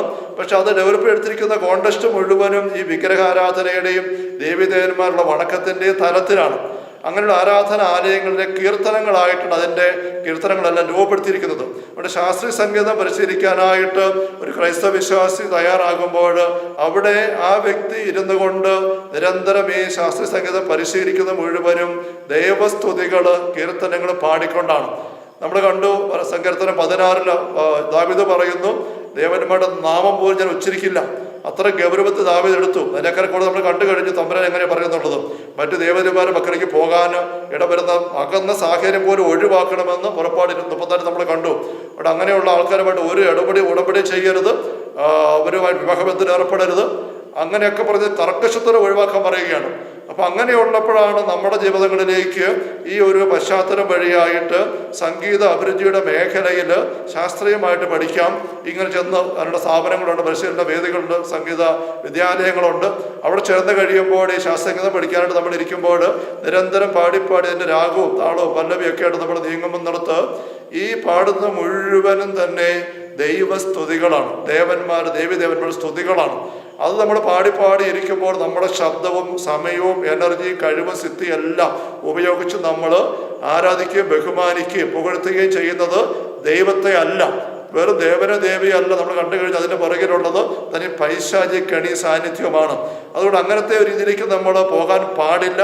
അങ്ങനെ പോയിട്ടുണ്ടെങ്കിൽ അക്കാര്യം നമ്മൾ നല്ലതുപോലെ ബോധ്യമെടുത്ത് കുമ്പസാരത്തിൽ ഏറ്റുപറഞ്ഞ് കേട്ടഴിക്കണം. എന്ന് മാത്രമല്ല, എന്തുമാത്രം മണിക്കൂറുകൾ അങ്ങനെ പാടി ഇരുന്നിട്ടുണ്ട്, അതനുസരിച്ച് അതിനെ മറികടക്കത്തക്ക രീതിയിൽ സമയം വചനത്തിൻ്റെ ഈരടികൾ ഉരുവിട്ടും സ്തുതിപ്പുകൾ പറഞ്ഞ് ഹാലേലുയ പാടിയും തമ്പുരാൻ്റെ മുമ്പിൽ സമയം ചെലവഴിച്ച് ഈ അവസ്ഥയിലൂടെ കടന്നു സ്വാതിനെ മറികടക്കണം.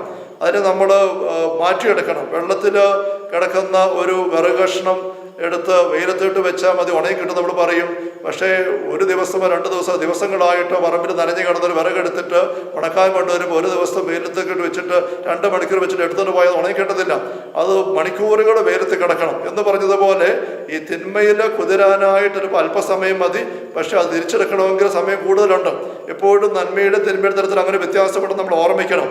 നമ്മൾ വസ്ത്രത്തിൽ ഒരു അഴുക്ക് പറ്റിയാൽ ഒരു നിമിഷം മതി അഴുക്ക് പറ്റാൻ, ഒരു കറ പറ്റാൻ ഒരു നിമിഷം അസ്വസ്ഥ മതി.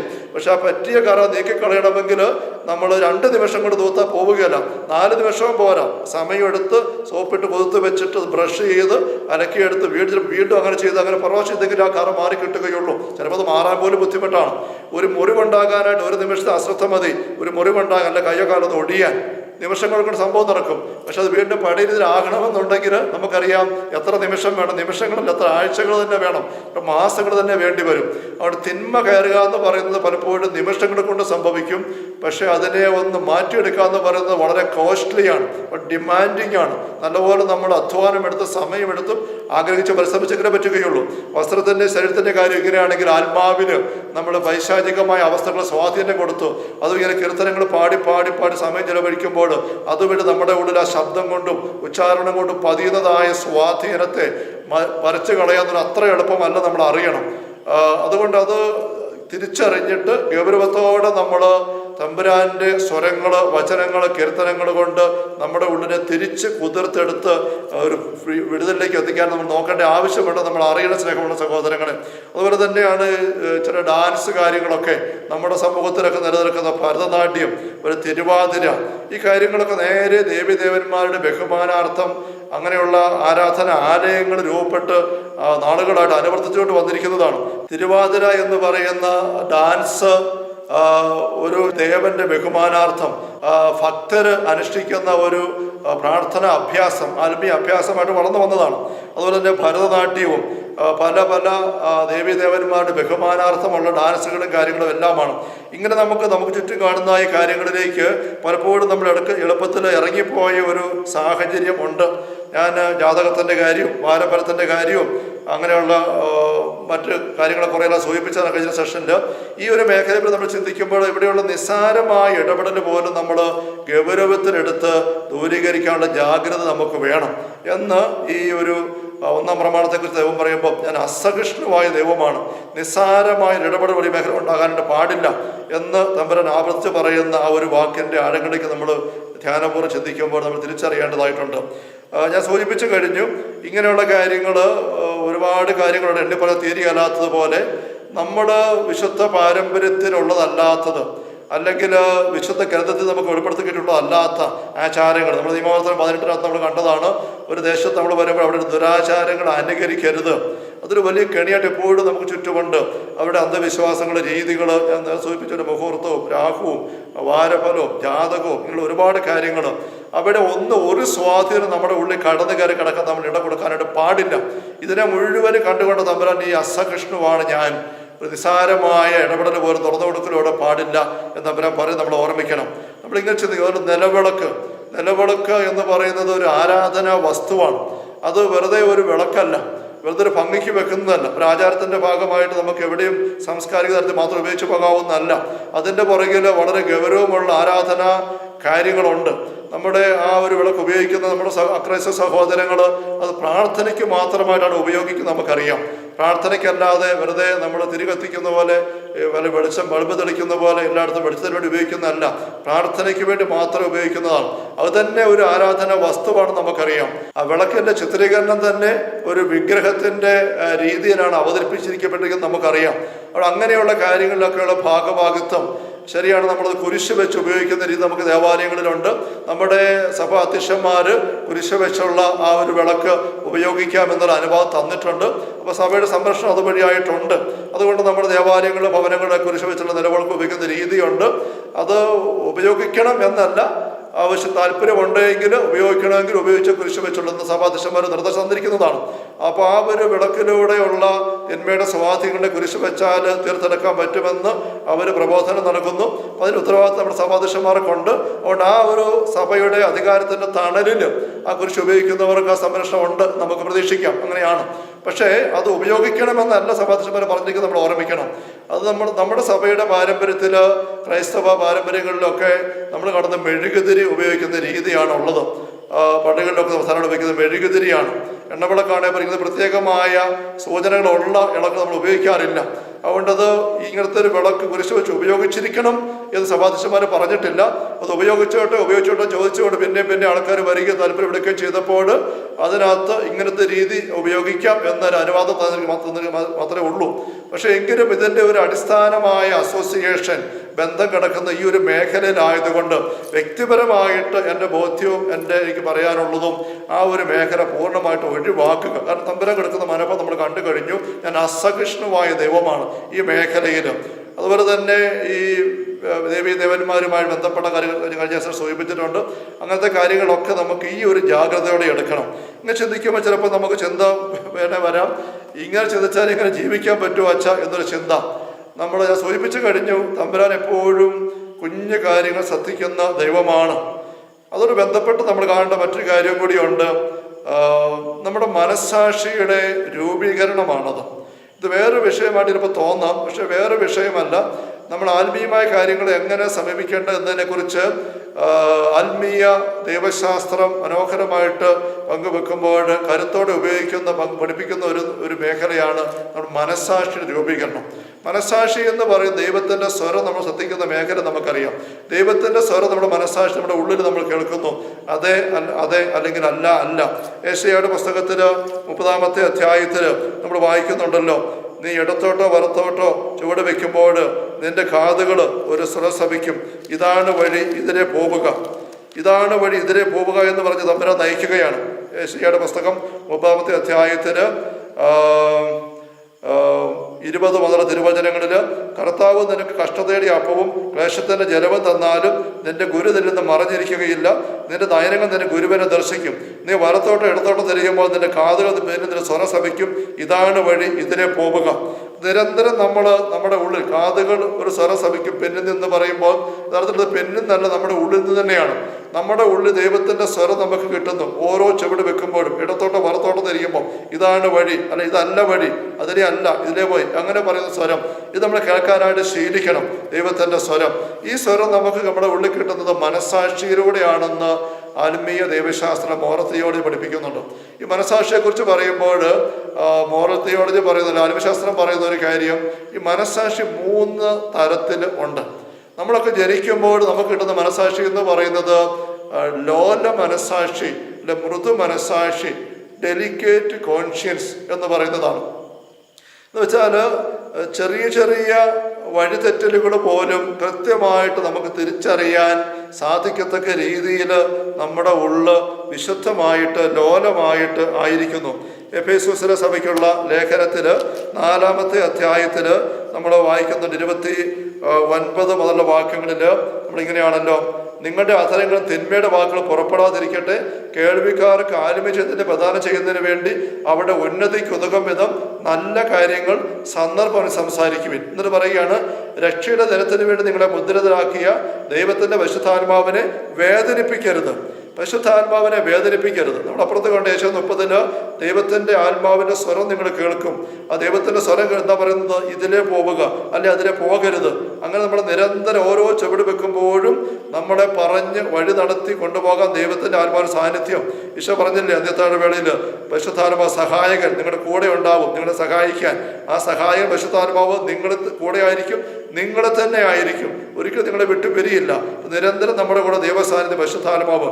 പരിശുദ്ധാത്മാവ് നമ്മൾ വസിച്ചുകൊണ്ട് ആളുള്ള വീടായി ദൈവത്തിന്റെ ആത്മാവ് നയിക്കപ്പെടുന്ന അനുഭവത്തിന് പറയുന്ന പേരാണ് ദൈവരാജ്യ അനുഭവം. ഈശോയുടെ ജീവിതം അങ്ങനെ ആയിരുന്നു. വിശുദ്ധാത്മാവ് നിറഞ്ഞ് വിശുദ്ധാത്മാവിന്റെ ശക്തിയോടെ വിശുദ്ധന്മാർ നയിക്കപ്പെട്ട ഈശോയുടെ ശുശ്രൂഷ മുഴുവൻ നിർവഹിക്കുന്നത്. ആ അവസ്ഥയെക്കുറിച്ച് അപ്പസ്തലനോട് പഠിപ്പിക്കുകയാണ്. അപ്പോൾ ഈ പരിശുദ്ധാത്മാവിനെ വേദനിപ്പിക്കരുത് എന്നിവിടെ അപ്പസ്തലൻ പറയുമ്പോൾ പരിശുദ്ധാത്മാവിനെ എങ്ങനെയാണ് വേദനിപ്പിക്കുക? ഇവിടെ പറഞ്ഞിരിക്കുകയാണ്, രക്ഷയുടെ ദിനത്തിന് വേണ്ടി നിങ്ങളെ മുദ്രിതരാക്കിയ ദൈവത്തിന്റെ പരിശുദ്ധാത്മാവിനെ വേദനിപ്പിക്കരുത്. സകല വിദ്വേഷവും ക്ഷോഭവും ക്രോധവും അട്ടഹാസവും ദൂഷണവും എല്ലാ തിന്മകളോടും കൂടി നിങ്ങൾ ഉപേക്ഷിക്കണം. നല്ല കാര്യങ്ങൾ മാത്രം ആത്മീയമായി ഉണർവ് കിട്ടുന്നത് ആ സന്ദർഭം സംസാരിക്കുക. അങ്ങനെ നിങ്ങൾ പരിശുദ്ധാത്മാവ് നിങ്ങളുടെ സന്തോഷമായിട്ടുണ്ടായിരിക്കും. ഇതിന് വിരുദ്ധമായിട്ട് ക്ഷോഭവും ക്രോധവും അട്ടഹാസവും ദൂഷണവും പറയുമ്പോൾ നിങ്ങളുടെ പരിശുദ്ധാത്മാവ് വേദനിക്കുകയാണ്.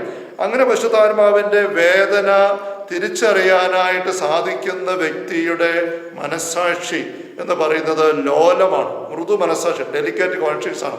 എന്നാൽ ദൈവത്തിൻ്റെ ആത്മാവിൻ്റെ നൊമ്പരം നമ്മുടെ ഉള്ളിൽ ഇങ്ങനെ അനുഭവപ്പെടുമ്പോൾ നമ്മുടെ മുഖം വാടണം, ആ വേദന നമുക്ക് അനുഭവപ്പെടണം. അതുകൊണ്ട് കുഞ്ഞുങ്ങളുടെയൊക്കെ മുഖം പെട്ടെന്ന് വാടും. എന്തെങ്കിലും ഭയമുണ്ടായാൽ, അസ്വസ്ഥ വന്നാൽ, കള്ളത്തരം കഴിച്ചാൽ പെട്ടെന്ന് അവരുടെ മുഖത്ത് അതിൻ്റെ ഇരുളിമ വരും. അവർക്കൊന്ന് മറച്ചു വെക്കാൻ പറ്റുന്നില്ല. അവരുടെ ഉള്ളിൽ ഈ മനസാക്ഷിയുടെ തന്നെ ലോലമായതുകൊണ്ട് ചെറിയ കാര്യങ്ങൾ പോലും പെട്ടെന്ന് അനുഭവമായിട്ട് വരികയാണ്. അതേസമയം ഈ പരിശുദ്ധാത്മാവിന് വേദന ഉണ്ടാകുന്ന പോലെയുള്ള അനുഭവങ്ങൾ, പെരുമാറ്റങ്ങൾ, വാക്കുകൾ, പ്രവൃത്തികൾ ഒരു വ്യക്തിയുടെ ജീവിതത്തിൽ എവിടെയെങ്കിലും ഉണ്ടായി, പരിശുദ്ധാത്മാവ് വേദനിച്ചു, ആ വേദന അനുഭവപ്പെട്ടു, അതിൻ്റെ ഒരു വിഷമം അനുഭവപ്പെട്ടു. പക്ഷെ അതിനെ അവഗണിച്ചുകൊണ്ട് പിന്നെയും മുന്നോട്ട് നീങ്ങാനിട വന്നാൽ ഈ പരിശുദ്ധാത്മാവിൻ്റെ ഈ സ്വരം കേൾക്കുന്ന അവസ്ഥ കെട്ടുപോകും. അങ്ങനെ വരുമ്പോൾ ആ വ്യക്തിയുടെ മനസ്സാക്ഷി കല്ലിച്ചു പോവുക എന്നാണ് അതേക്കുറിച്ച് ആത്മീയ ദൈവശാസ്ത്രത്തിൽ പറയുന്നത്.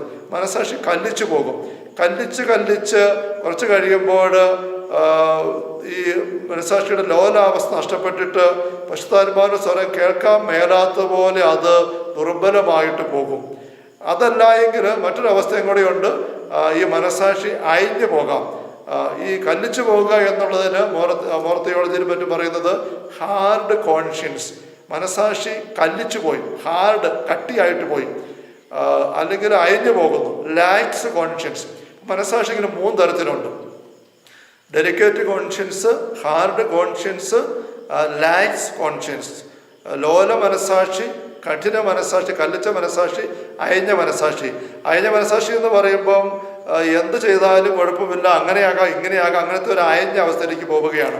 ഇതിൽ ആത്മീയശാസ്ത്രം പറയും, വിശുദ്ധരെ സൃഷ്ടിക്കുന്നത് ദൈവത്തിന് പ്രിയപ്പെട്ട മക്കളായിട്ട് നമ്മൾ സൂക്ഷിക്കാൻ ഇടവരുന്നത് ലോല മനസ്സാക്ഷിയാണ്.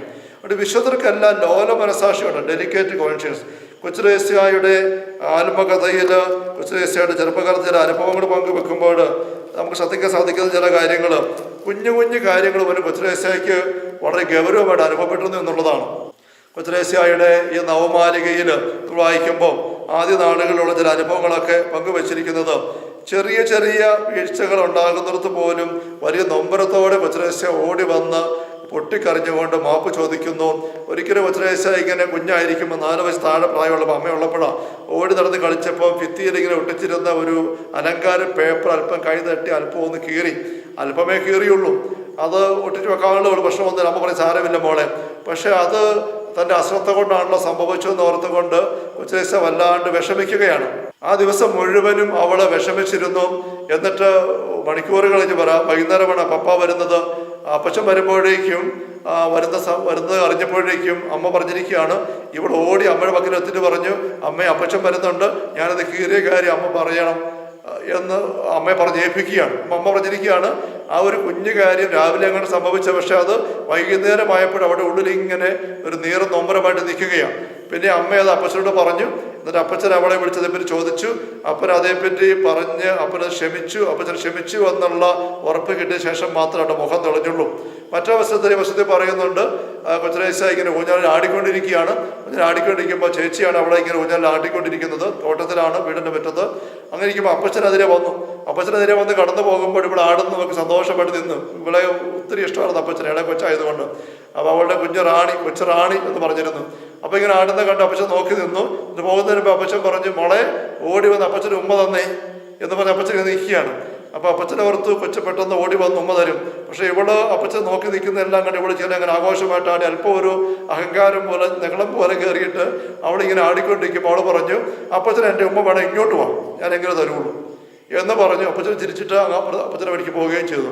അപ്പോൾ ഈ ഊഞ്ഞൽ ആട്ടിക്കൊണ്ടിരുന്ന ചേച്ചി പെട്ടെന്ന് ആട്ടം ഊഞ്ഞൽ നിർത്തിയിട്ട് അവിടെ ചോദിച്ചു, എടി നീ എന്നതാ പറഞ്ഞത്? അപ്പച്ചനോട് ഇങ്ങനെയാണ് പറയുന്നത്. ഇത്രയും ചോദിച്ചതേ ഉള്ളൂ. പെട്ടെന്ന് കൊച്ചുരേസ്യയ്ക്ക് അത് നൊന്തു. അവളെ മനസ്സാക്ഷി എൻ്റെ നൊമ്പരമുണ്ടായി. ഉടനെ അവള് ഊഞ്ഞാലിൽ നിന്ന് ചാടി ഊർന്നിറങ്ങിയിട്ട് അപ്പച്ചാന്ന് പറഞ്ഞ് കാറിക്കൊണ്ട് പുറകെ ചെന്ന് അപ്പച്ചന് പക്കൽ മാപ്പ് ചോദിച്ച് അപ്പച്ചന് ഇഷ്ടംപോലെ ഉമ്മ കൊടുത്തുകൊണ്ട് അപ്പച്ചന് അനുഗ്രഹം വാങ്ങിക്കുകയാണ്. അപ്പം ഇത് പറഞ്ഞത് ഇങ്ങനെ കുഞ്ഞു കാര്യങ്ങൾ പോലും കൃത്യമായിട്ട് നൊമ്പരമായിട്ട് അനുഭവപ്പെടുക എന്ന് പറഞ്ഞാൽ പരിശുദ്ധാത്മാവിൻ്റെ നൊമ്പരമാണ്. ഇത് ഈ ലോല മനസ്സാക്ഷിയുടെ അനുഭവപ്പെടുക. കല്ലിച്ചു പോകുന്നതിനെ കുറിച്ച് അതിൻ്റെ മുതൽ സൂചിപ്പിച്ചല്ലോ. നമ്മളതേപ്പറ്റി അല്പം കൂടെ ശ്രദ്ധ എടുക്കുന്നത് നല്ലതാണ്, മനസ്സിലാക്കിയിരിക്കുന്നത് നല്ലതാണ്. നമ്മുടെ ശരീരത്തിൽ വളരെ ലോലമായ കോശങ്ങളുണ്ട്, കല്ലിച്ച കോശങ്ങളുമുണ്ട്. കല്ലിച്ച കോശങ്ങൾക്ക് പറയുന്ന പേര് തഴമ്പ് എന്നാണ്. നമ്മുടെ കാലിൻ്റെ അടിയിൽ ഉപ്പുറ്റിയിലൊക്കെ ഭാഗത്ത് ഇങ്ങനെ തഴമ്പ് കല്ലിച്ചിരിക്കുന്നത് നമുക്കറിയാൻ പറ്റും. ഈ തഴമ്പ് നമ്മൾ ബ്ലേഡ് കൊണ്ട് ചെത്തി കണ്ടിച്ചാൽ അവിടെ വേദനയില്ല, രക്തവും വരില്ല. കാരണം ചത്ത കോശങ്ങളാണ്. അതെങ്ങനെ തഴമ്പ് ഉണ്ടാകുന്നത്? നമ്മൾ ഒത്തിരി അധ്വാനിക്കുന്ന വ്യക്തികൾ കൈകൊണ്ട് നന്നായിട്ട് കിളയ്ക്കുകയോ വെട്ടുകയോ ഒക്കെ ചെയ്യുമ്പോൾ, പതിവായിട്ട് ചെയ്യുമ്പോൾ, ആദ്യം അങ്ങനെ ശക്തമായിട്ട് ചെയ്യുമ്പം കൈക്കുള്ളിലെ ഈ കോശങ്ങൾ ചതഞ്ഞ് അതിന് ആഘാതം വന്നിട്ട് അതിങ്ങനെ ചുമന്ന് പൊട്ടുന്ന അവസ്ഥ വരും. കൈ പൊട്ടി എന്ന് നമ്മൾ പറയും.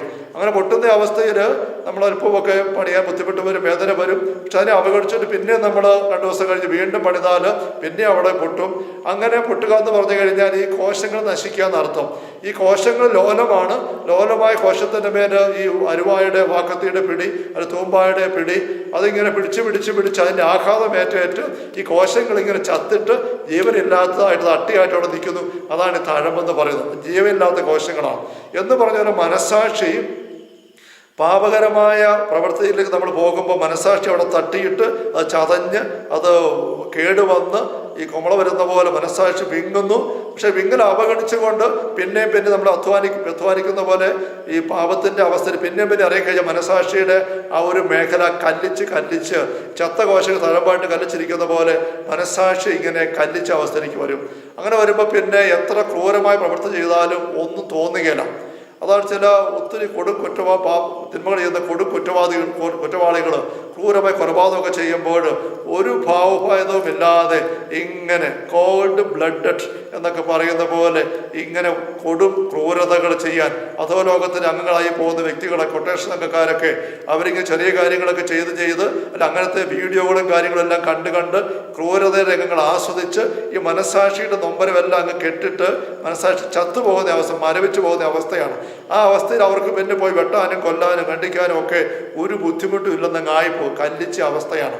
നമുക്കറിയാം നമ്മുടെ കണ്ണിലേക്ക് ഒരു കൺപീലി അടർന്നു വീണാൽ അപ്പോഴും നമുക്ക് കിരികിരിപ്പുണ്ടാകും.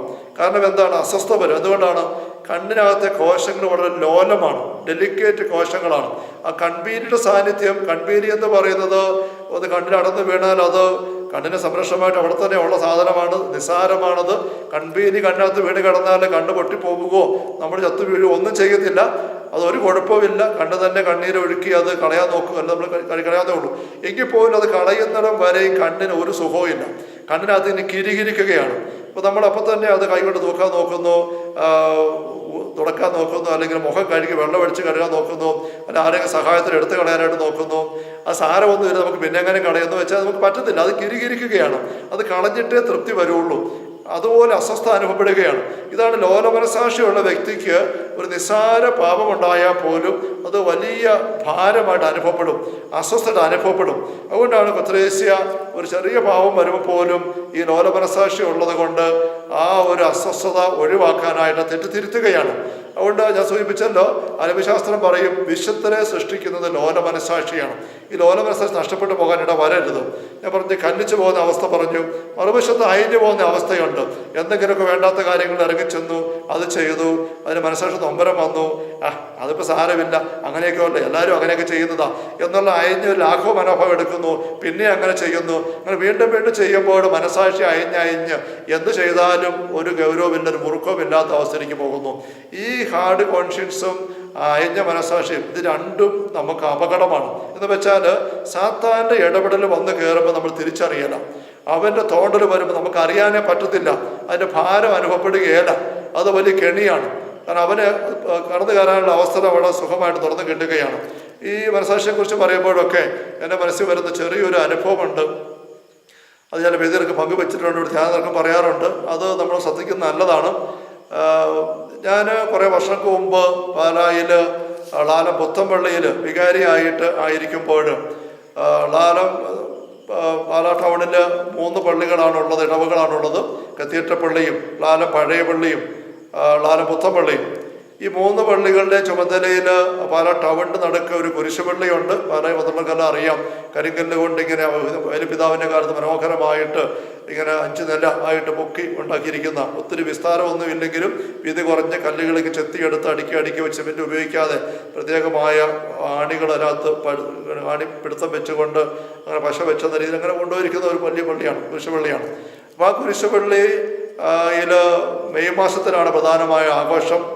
ഡിസംബർ 8 അമരഭ തിരുനാളുണ്ട്. ഈ മെയ് മാസത്തിൽ ഒരു മാസം മുഴുവനും വണക്കമാസ പ്രാർത്ഥന മാതാവിൻ്റെ ബഹുമാനാർത്ഥം അവിടെയുണ്ട്. ഒരു മാസം നടത്തുമ്പോൾ 10 ദിവസം വീതമാണ് ഈ 3 പള്ളികൾ ചുമതല ഏറ്റെടുക്കുക അച്ഛന്മാർ. ആദ്യത്തെ 10 ദിവസം കത്തീഡ്രൽ പള്ളിയിൽ നിന്ന് വരും, രണ്ടാമത്തെ 10 ദിവസങ്ങൾ ലാലം പഴയ പള്ളിയിൽ നിന്ന് അച്ഛന്മാർ വന്ന് നടത്തും. അവസാനത്തെ 10 ദിവസം 21 മുതൽ 30 വരെയുള്ള ദിവസങ്ങൾ ലാലം പുത്തമ്പള്ളിയിൽ നടത്തിയിരിക്കുന്നു. ഞാൻ വികാരിയായിട്ട് അങ്ങനെയാണ്. അവസാനം 31-ാം തീയതി ഒരുമിച്ച് ആഘോഷമായ വണക്കമാസ സമാപനം നടത്തുകയും ചെയ്യും. അപ്പോൾ ഈ 10 ദിവസം ഒരു പള്ളിക്ക് കിട്ടുമ്പോൾ പള്ളിയിലെ അച്ഛൻ ആൾക്കാരുമായിട്ട് വന്ന് വൈകുന്നേരം ഒരു 6:30 മണി സമയത്ത് കുരിശുപള്ളിക്കൽ വന്നിട്ട് അവിടെ ജപമാല ചൊല്ലി, അതുപോലെ വണക്കമാസ പ്രാർത്ഥന ചൊല്ലി, ലതീഞ്ഞ നടത്തി, അങ്ങനെ പ്രാർത്ഥന നടത്തി പിരിയാണ്. 10 ദിവസം അങ്ങനെയാണ് ചെയ്യേണ്ടത്. അപ്പോൾ എനിക്കുള്ള 10 ദിവസം കിട്ടിക്കഴിഞ്ഞപ്പോൾ ഞാൻ അവിടെ ആയിരുന്നപ്പോൾ ആ ദിവസങ്ങളെല്ലാം കുറച്ച് അൾത്താര ബാലന്മാരും ഗായക സംഘത്തിൻ്റെ അംഗങ്ങളും കുറച്ച് സിസ്റ്റേഴ്സും പിന്നെ മറ്റു കുറച്ച് സഹോദരിമാരും ആൾക്കാരും എല്ലാം കൂടി ആയിട്ട് വൈകുന്നേരം ഒരു 6 മണി കഴിയുമ്പോഴേക്കും ഞങ്ങൾ പള്ളിയിൽ നിന്ന് പോരും. നടന്ന് താഴെ വന്നിട്ട് ഈ കുരിശുപള്ളിക്ക് വരും. 6:30 പ്രാർത്ഥന നടത്തും. ഒരു 7:30 7:45 എല്ലാം തിരിച്ചു കയറി പോവുകയും ചെയ്യും. അങ്ങനെ വന്നപ്പോൾ ഞങ്ങളോട് കുറച്ച് പിള്ളേരുണ്ട്, ആൺപിള്ളേർ, അൾത്താര ബാലന്മാരും പാട്ടുകാരും ഒക്കെയാണ്. അവരൊരു കാര്യം ശ്രദ്ധിച്ചു. ഈ പള്ളിയിൽ ഇങ്ങനെ പ്രാർത്ഥനയ്ക്ക് വന്നപ്പോൾ ഈ 6:30 പ്രാർത്ഥനയ്ക്ക് മുമ്പ് 6 മണിക്കോ 5:45 മുതൽ കപ്പ്യാർ വന്നിട്ട് ദേവാലയ ശുശ്രൂഷ വന്നിട്ട് ഈ പള്ളി അന്ന് ആ കുരിശുപള്ളി ഒറ്റയ്ക്കാണ്. പുറകിലുള്ള ഇപ്പോഴുള്ള ആരാധന ചാപ്പലില്ല, അവിടെ തുറന്ന് കിടക്കുകയാണ്. പുറവശം തന്നെ പള്ളിക്കകത്തൊരു സംഘത്തിൽ കയറുന്നത്. ഈ കുരിശുപള്ളി ഇങ്ങനെ തുറന്ന് അതൊക്കെ തുറന്നിട്ട് വെച്ചിട്ട് മൈക്കിലൂടെ ഇങ്ങനെ ഭക്തഗാനങ്ങളും വെച്ചിട്ട് ശുശ്രൂഷ അടുത്ത ഏതെങ്കിലും കടത്തന്നെ പോയിരിക്കും സമയമാകാൻ വേണ്ടിയിട്ട്. അപ്പം ഈ കുരിശുപള്ളിയുടെ ഒരു വലിയ കൗതുകം ഇതുണ്ടായ നാളുകളിൽ എന്താണെന്ന് വെച്ചാൽ ഇതിങ്ങനെ നഗരത്തിന് നടുവിൽ ഇങ്ങനെ ഉയർന്നു നിൽക്കുന്ന കെട്ടിടമാണ്. അന്നത്തെ കാലത്ത് വേറെ കെട്ടിടങ്ങളൊന്നും തന്നെ ഇല്ലാത്ത ഉയരമുള്ളത്.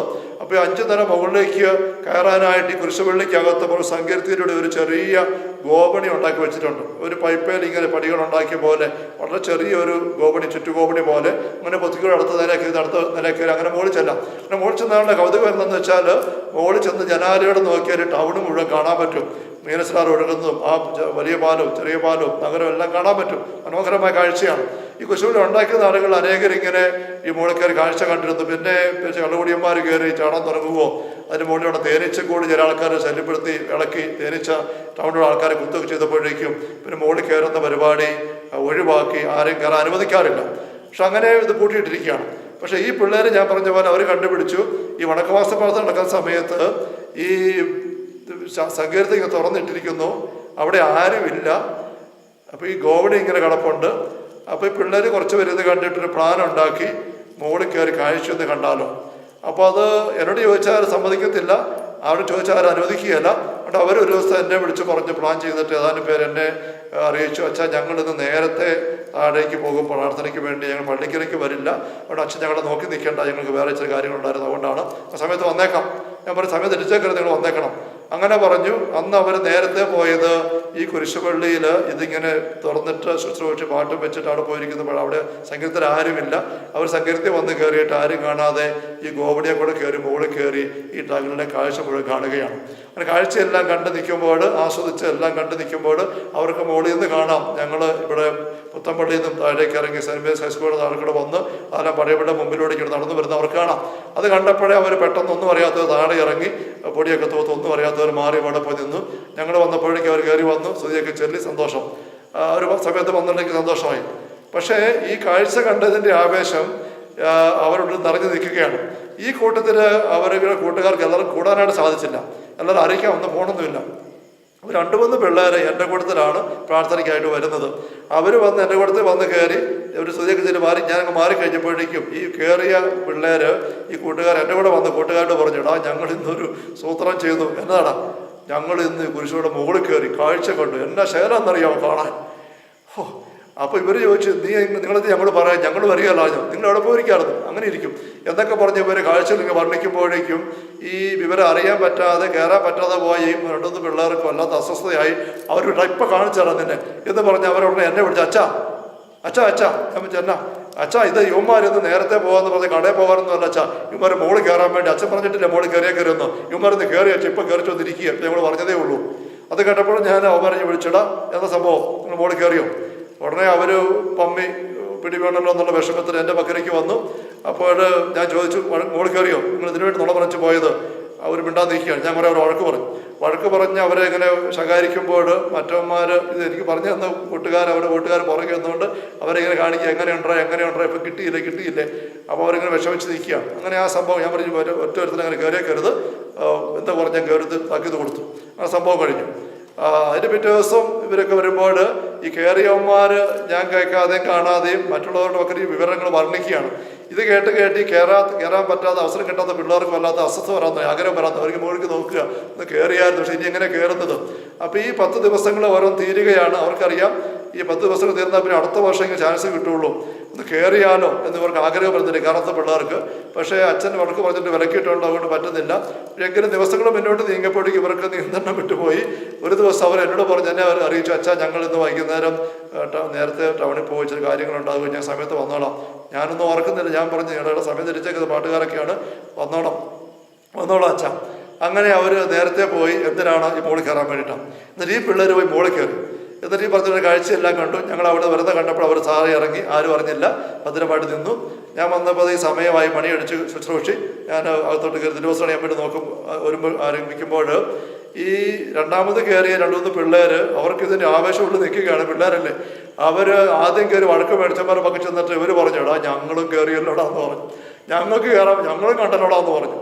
ഇത് കേട്ടപ്പോഴേക്കും മറ്റവന്മാരെ സഹിക്കുമോ, അവർ എന്നെ വഴക്ക് കേട്ടിരിക്കുന്നവരാണ്. അവരുടനെ എടാ ചോദിച്ചിട്ട് അവരെന്നെ ഓടി എൻ്റെ പക്കൽ വന്നു, അച്ഛാ ഇത് ഉമ്മാർ കയറിയെന്ന് പറഞ്ഞു. ഞാൻ ചോദിച്ചു, എടാ അതിനതാ എവിടെ കയറിയെന്ന്. അച്ഛൻ ഇവർ മോളിൽ കയറി. അച്ഛൻ കഴിച്ച് ഞങ്ങൾ വഴക്ക് പറഞ്ഞില്ല കയറിയെന്ന് പറഞ്ഞുകൊണ്ട്. അച്ഛൻ എന്നിട്ട് ഉമ്മാർ ഇന്ന് നുണ പറഞ്ഞിട്ട് അച്ഛനെ പരിച്ചിട്ട് പോയിട്ട് മോളിൽ കയറി കാഴ്ച കണ്ടിരിക്കുക അച്ഛാ.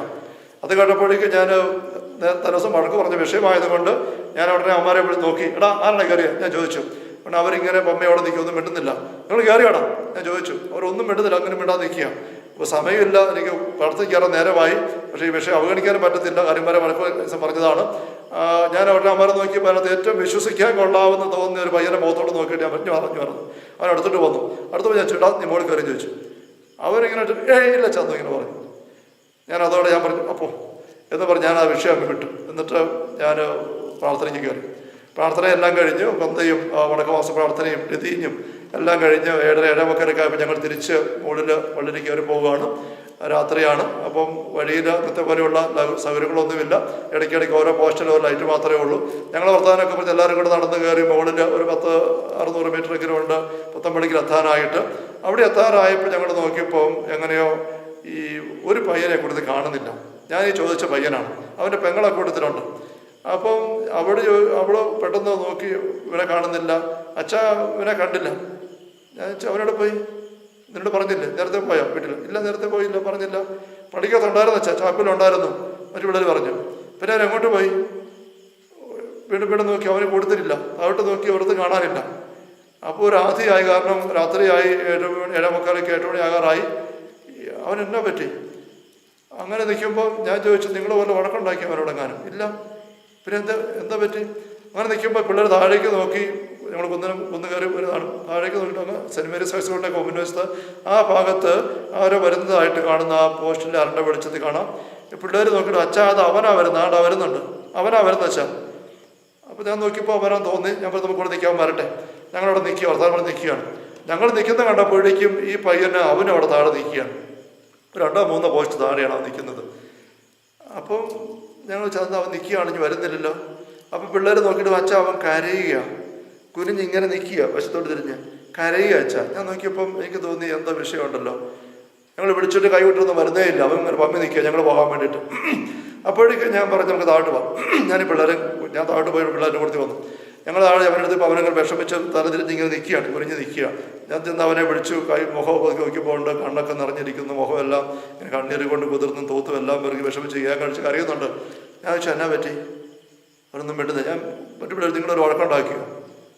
ഒന്നും നല്ല ഉണ്ടായോ? ചീത്ത വല്ലതും പിടിച്ചോ? ഇല്ല സാർ, ഞങ്ങളും ചെയ്തില്ല. അങ്ങനെ എല്ലാവരും നിൽക്കുക. ഞാൻ ചോദിച്ചാൽ എന്നാ പറ്റി? ഒന്നും വിട്ടു ഞാൻ കഴിച്ച് കരയുകയാണ്.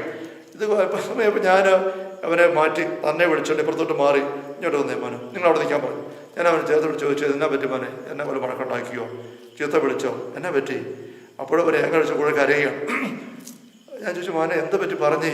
മോനെ വയറ്റുവേദന എടുക്കുന്നുണ്ടോ? ഇല്ല. പിന്നെ എന്താ? അച്ഛാ മോനെ പറഞ്ഞേ എന്നാ പറ്റി? അച്ഛാ അവനിങ്ങനെ കഴിച്ച് പറയാം. മോനെ എന്താ പറ്റി പറഞ്ഞേ? അച്ഛാ അച്ഛനെന്തോ എന്നോട് ചോദിച്ചില്ലേ മുകളിൽ കയറിയായിരുന്നോന്ന്? ഞാൻ അപ്പോഴും കൊടുത്ത് ശരിയാ, കുരിശുകളുടെ മുകളിൽ കയറുന്ന കാര്യം. ഉവ്വ, എന്നിട്ടോ? അവൻ പറഞ്ഞ അച്ഛാ ഞാൻ കയറിയായിരുന്നു അച്ഛാ എന്ന് പറഞ്ഞ് അവൻ പെട്ടെന്ന് പൊട്ടിക്കരയുകയാണ്.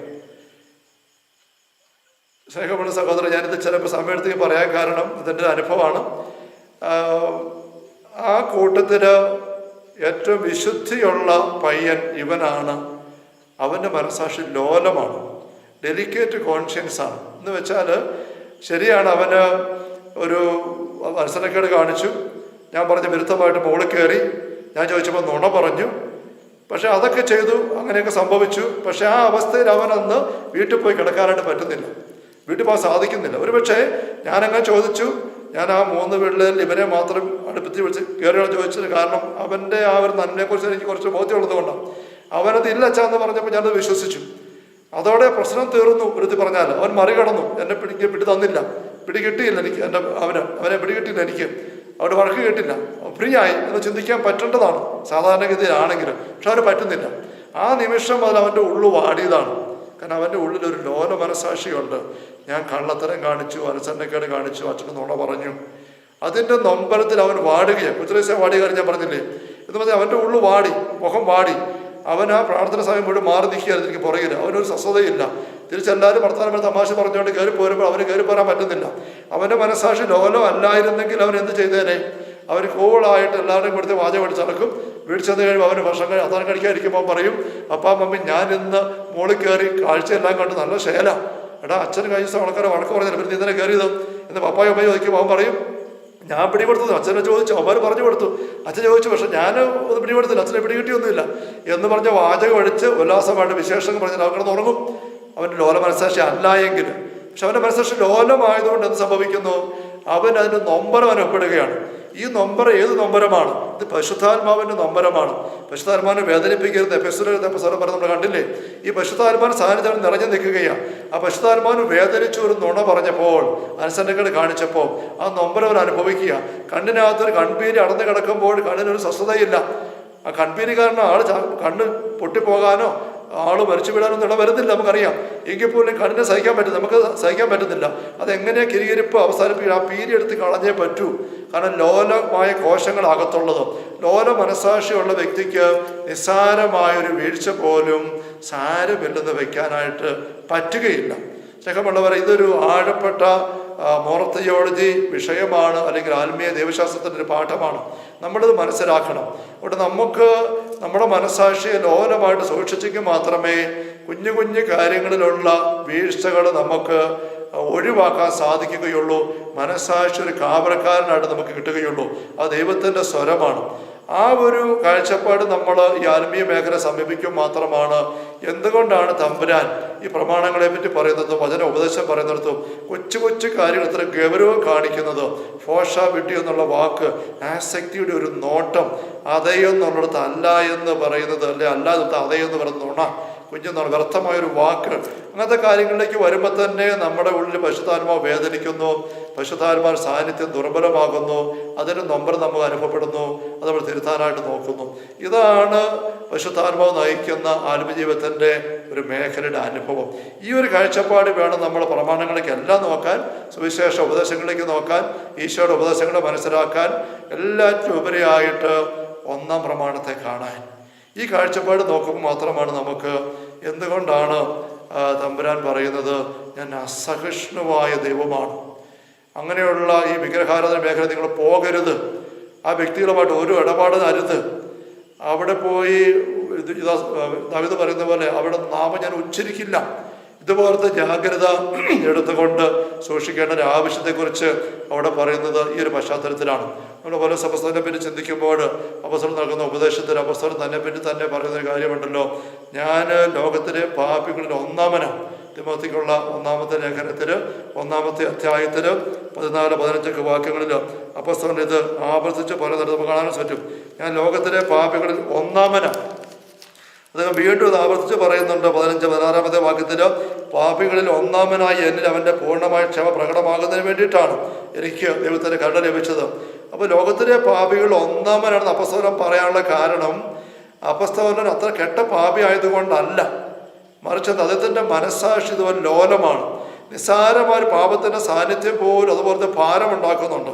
റോമായിലെ സഭയ്ക്കുള്ള ലേഖനത്തിൻ്റെ 7-ാമത്തെ അധ്യായത്തിൽ 14 മുതലുള്ള വാക്യം നമ്മളിങ്ങനെ വായിക്കുന്നതിന് അപ്പസ്തലൻ എഴുതുന്നതായിട്ട്, ഞാൻ പാപത്തിന് അടിമയായി വിലക്കപ്പെട്ട ജഡികനാണ്. ഞാൻ ചെയ്യുന്ന പ്രവൃത്തി തന്നെ എനിക്ക് മനസ്സിലാകുന്നില്ല. എന്നാൽ ഞാൻ ഇച്ഛിക്കുന്നതല്ല വെറുക്കുന്നതാണ് ഞാൻ പ്രവർത്തിക്കുന്നത്. അപ്പോൾ അപ്പസ്തലൻ പറയുകയാണ്, നന്മ ഇച്ഛിക്കാൻ എനിക്ക് സാധിക്കുന്നു, ഇച്ഛിക്കുന്ന നന്മയല്ല, ഞാൻ വെറുക്കുന്ന തിന്മയാണ് ചെയ്തു പോകുന്നത്. അപ്പസ്തലൻ പറയും, ഞാൻ പാപത്തിന് അടിമയായി വിലക്കപ്പെട്ട ജഡികനാണ്. ഇങ്ങനെ പറയുമ്പോൾ അതിൻ്റെ വാക്കുകളിലേക്ക് നമ്മൾ നോക്കിയാൽ പെട്ടെന്ന് നമുക്ക് വേണം തോന്നും അപ്പസ്തലൻ അറിയത്തില്ലാത്ത വ്യക്തി കേൾക്കുന്നതെങ്കിൽ പാപത്തിന് അടിമയായി വിലക്കപ്പെട്ട ജഡികൻ എന്ന് വെച്ചാൽ എന്താ? ജഡികമായ പാപങ്ങൾ നിരന്തരം ചെയ്ത് ജഡികമായ പാപം, വ്യഭിചാരം, അങ്ങനെയുള്ള വൃത്തികെട്ട കാര്യങ്ങളെല്ലാം ചെയ്ത് അതിന് അടിമത്തത്തിൽപ്പെട്ട് കിടക്കുന്ന മനുഷ്യൻ. അങ്ങനെ അപ്പസ്തലൻ തന്നെ പറ്റി തന്നെ പറയുമ്പോൾ നമുക്ക് അപ്പസ്തലനെ അറിയാവുന്നത് കൊണ്ട് നമുക്കറിയാം അപ്പസ്തലൻ അങ്ങനത്തെ ജഡിക മനുഷ്യനല്ല, പാപത്തിന് അടിമയായിട്ട് പോയിട്ടില്ല. അപ്പസ്തലൻ കൊരിന്ത്യർ സഭയ്ക്ക് എഴുതുമ്പോൾ 2-ാം ലേഖനത്തിൻ്റെ 12-ാമത്തെ അധ്യായത്തിൽ പറയുന്ന നമുക്ക് ശ്രദ്ധിച്ചിട്ടുണ്ട്, വെളിപാടുകളുടെ ആധിക്യം. 14 വർഷം മുമ്പ് സ്വർഗത്തിൻ്റെ 3-ാം തട്ട് വരെ ഉയർത്തപ്പെട്ട ഒരു വ്യക്തിയാണ് താൻ. അദ്ദേഹം തൻ്റെ പേര് പറയാതെ തന്നെ പരാമർശിക്കുന്നുണ്ട്. അതുപോലെയുള്ള ആത്മീയ അനുഭവങ്ങളുടെ നിറവിൽ ജ്വലിച്ചു നിൽക്കുകയാണ്. ഇവർ ദർശനങ്ങളും വെളിപാടുകളും നിമിത്തം അഹങ്കാരം ഉണ്ടാകാതിരിക്കാൻ ഒരു മുള്ളു നിറക്കപ്പെട്ടിരിക്കുന്ന 7-ാം ഭാഗത്തിൽ അവിടെ പറയുന്നുണ്ട്. അതുപോലെയുള്ള ആത്മീയ നിറവിലായിരിക്കുന്ന അപ്പസ്തലനാണ് മറുവശത്ത് തന്നെ പറ്റി തന്നെ പറഞ്ഞ പാപത്തിന് അടിമ വിൽക്കപ്പെട്ട ജഡികനാണ്. അപ്പസ്തലൻ ഇത് അതിശയോക്തി പറയുന്നതാണോ, നുണ പറയുന്നതാണോ? അത് രണ്ടുമല്ല. പിന്നെ അദ്ദേഹം ഇതൊരു കെട്ട പാപിയായിരുന്നു, അതുമല്ല. പിന്നെ എന്താണ്? അദ്ദേഹത്തിൻ്റെ മനസ്സാക്ഷി വളരെ ഡെലിക്കേറ്റ് ആയിരുന്നു, വളരെ ലോലമായിരുന്നു. ആത്മീയ അനുഭവത്തിൽ നിറഞ്ഞു പോകുന്ന ഏതൊരു വ്യക്തിയുടെ മനസ്സാക്ഷി അങ്ങനെ ആയിരിക്കും. അവിടെ നിസ്സാരമായ പാപത്തിൻ്റെ സാന്നിധ്യം ഉണ്ടാകുമ്പോൾ തന്നെ സഹിക്കവയ്യാത്ത നൊമ്പരമായിട്ട് അത് അനുഭവപ്പെടും. അത് കളഞ്ഞ് അത് പരിഹരിച്ചെങ്കിലേ പിന്നെ സ്വസ്ഥതയുള്ളൂ. ആ അസ്വസ്ഥത നമുക്ക് വലിയ സംരക്ഷണമാണ്. നമ്മുടെ ശരീരത്തിന് വേദന അല്ലെങ്കിൽ കിരികിരിപ്പുണ്ടാകുന്ന എന്താണ്? ഈ പീലി ഇവിടെ വേണ്ട. ഒരു നിസ്സാര മുള്ളു കൊണ്ടാൽ പോലും നമുക്ക് വേദനിക്കും.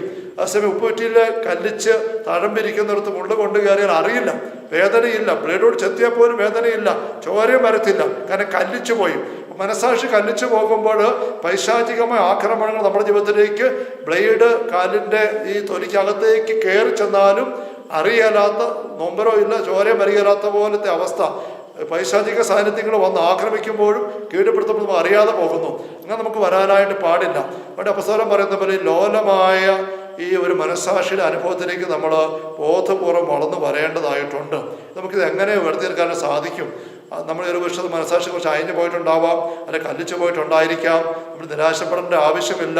നമ്മുടെ ഉള്ളിനെ വീണ്ടും ദൈവം രൂപാന്തരപ്പെടുത്തി എടുക്കും. എങ്ങനെ? നമ്മൾ ഈ ദിവസങ്ങളിൽ വചന പ്രബോധനം ശ്രദ്ധിച്ചുകൊണ്ടിരിക്കുകയാണ് തുടർച്ചയായിട്ട്. മറ്റവസരങ്ങളിൽ നമുക്ക് വചനം അറിയാം, നമ്മൾ വായിക്കാറുണ്ട്, ധ്യാനിക്കാറുണ്ട്.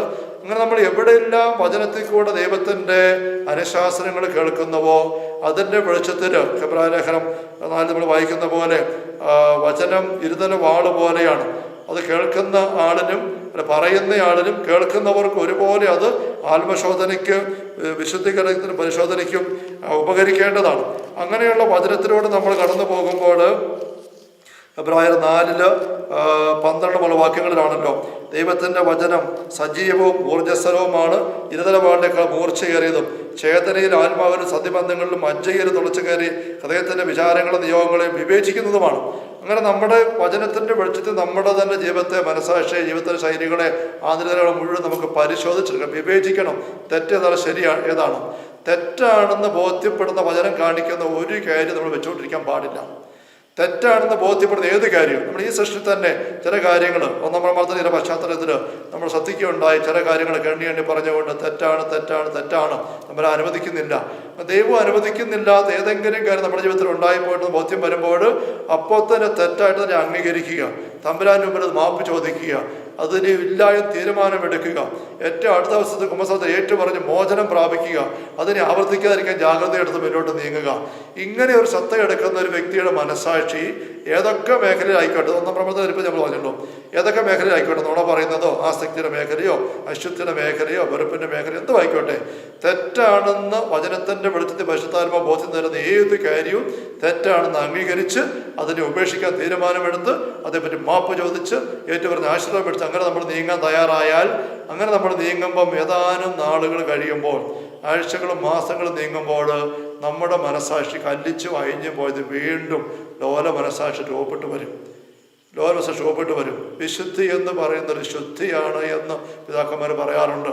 ശുദ്ധി, വൃത്തി എന്നൊക്കെ ഉള്ളത് ഏറ്റവും അധികമായിട്ട് വൃത്തിയിലും ശുദ്ധിയിലും നീങ്ങുന്ന വ്യക്തികൾക്കാണ് ഏറ്റവും എളുപ്പത്തിൽ ശുദ്ധിയില്ലായ്മ അശുദ്ധി വൃത്തിയില്ലായ്മ തിരിച്ചറിയാനായിട്ട് പറ്റുന്നത്.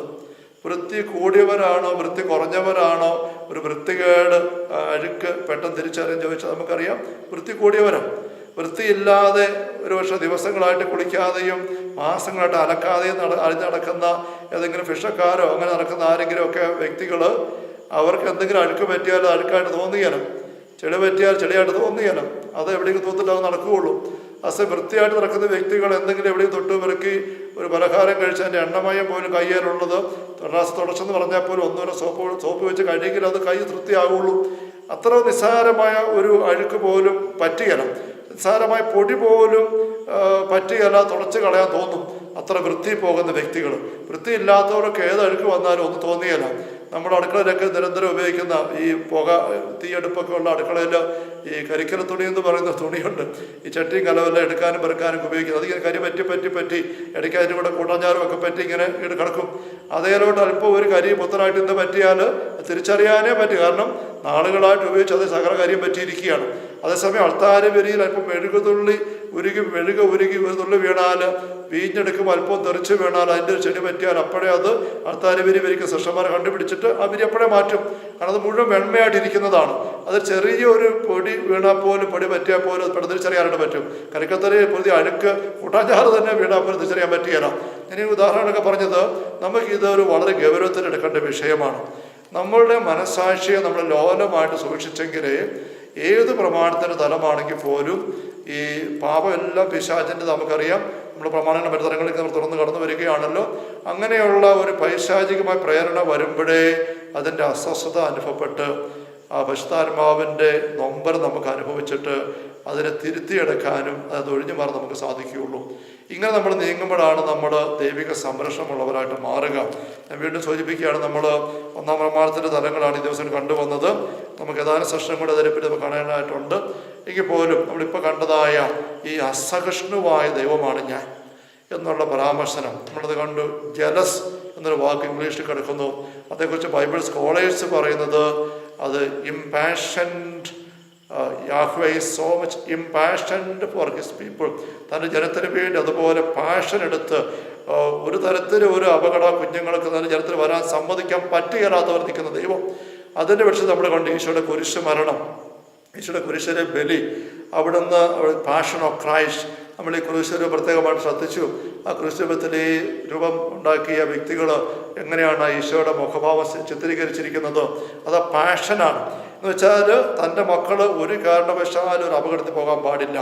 ഒന്നാം പ്രമാണത്തെക്കുറിച്ച് ഇതുപോലെ പാഷൻ ദൈവം എടുത്തിരിക്കുന്നതാണ്, ഞാൻ അസഹിഷ്ണുവായ ദൈവമാണ്. അവിടെ കുറഞ്ഞ സ്നേഹത്തെ അപ്പസ്വരം പറഞ്ഞ് നമ്മൾ കണ്ടു. ദൈവത്തിൽ നമ്മൾ അസഹിഷ്ണുത, അസൂയ ഉണർത്തണമോ?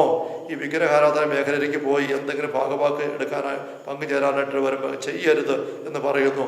സ്നേഹമുള്ള സഹോദരങ്ങളെ, തമ്പുരാൻ പങ്കുവെക്കുന്നതായ അവിടുത്തെ ഉള്ളു തുറന്നു കാണിക്കുന്ന ചങ്ക് നമുക്ക് നന്ദിയോടെ, സ്നേഹത്തോടെ, ഗൗരവത്തോടെ നമുക്കെടുക്കാം.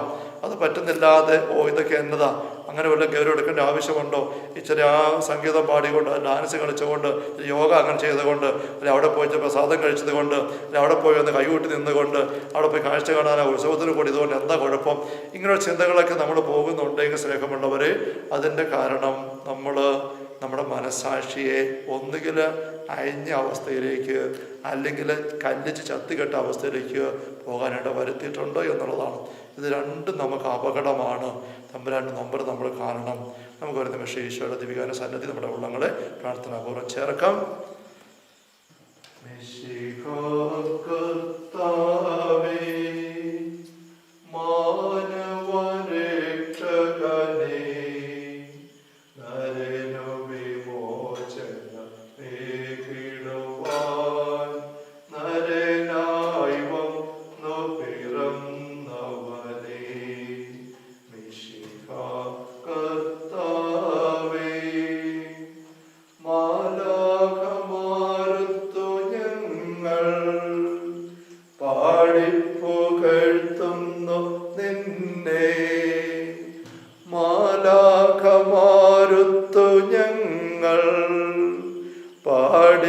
പാടിപ്പുകഴ്ത്തുന്നു നിന്നെ, പരിശുദ്ധൻ പരിശുദ്ധൻ കർത്താവേ നീ പരിശുദ്ധൻ പരിശുദ്ധൻ പരിശുദ്ധൻ കർത്താവേ നീ പരിശുദ്ധൻ മിശിഹ കർത്താവേ.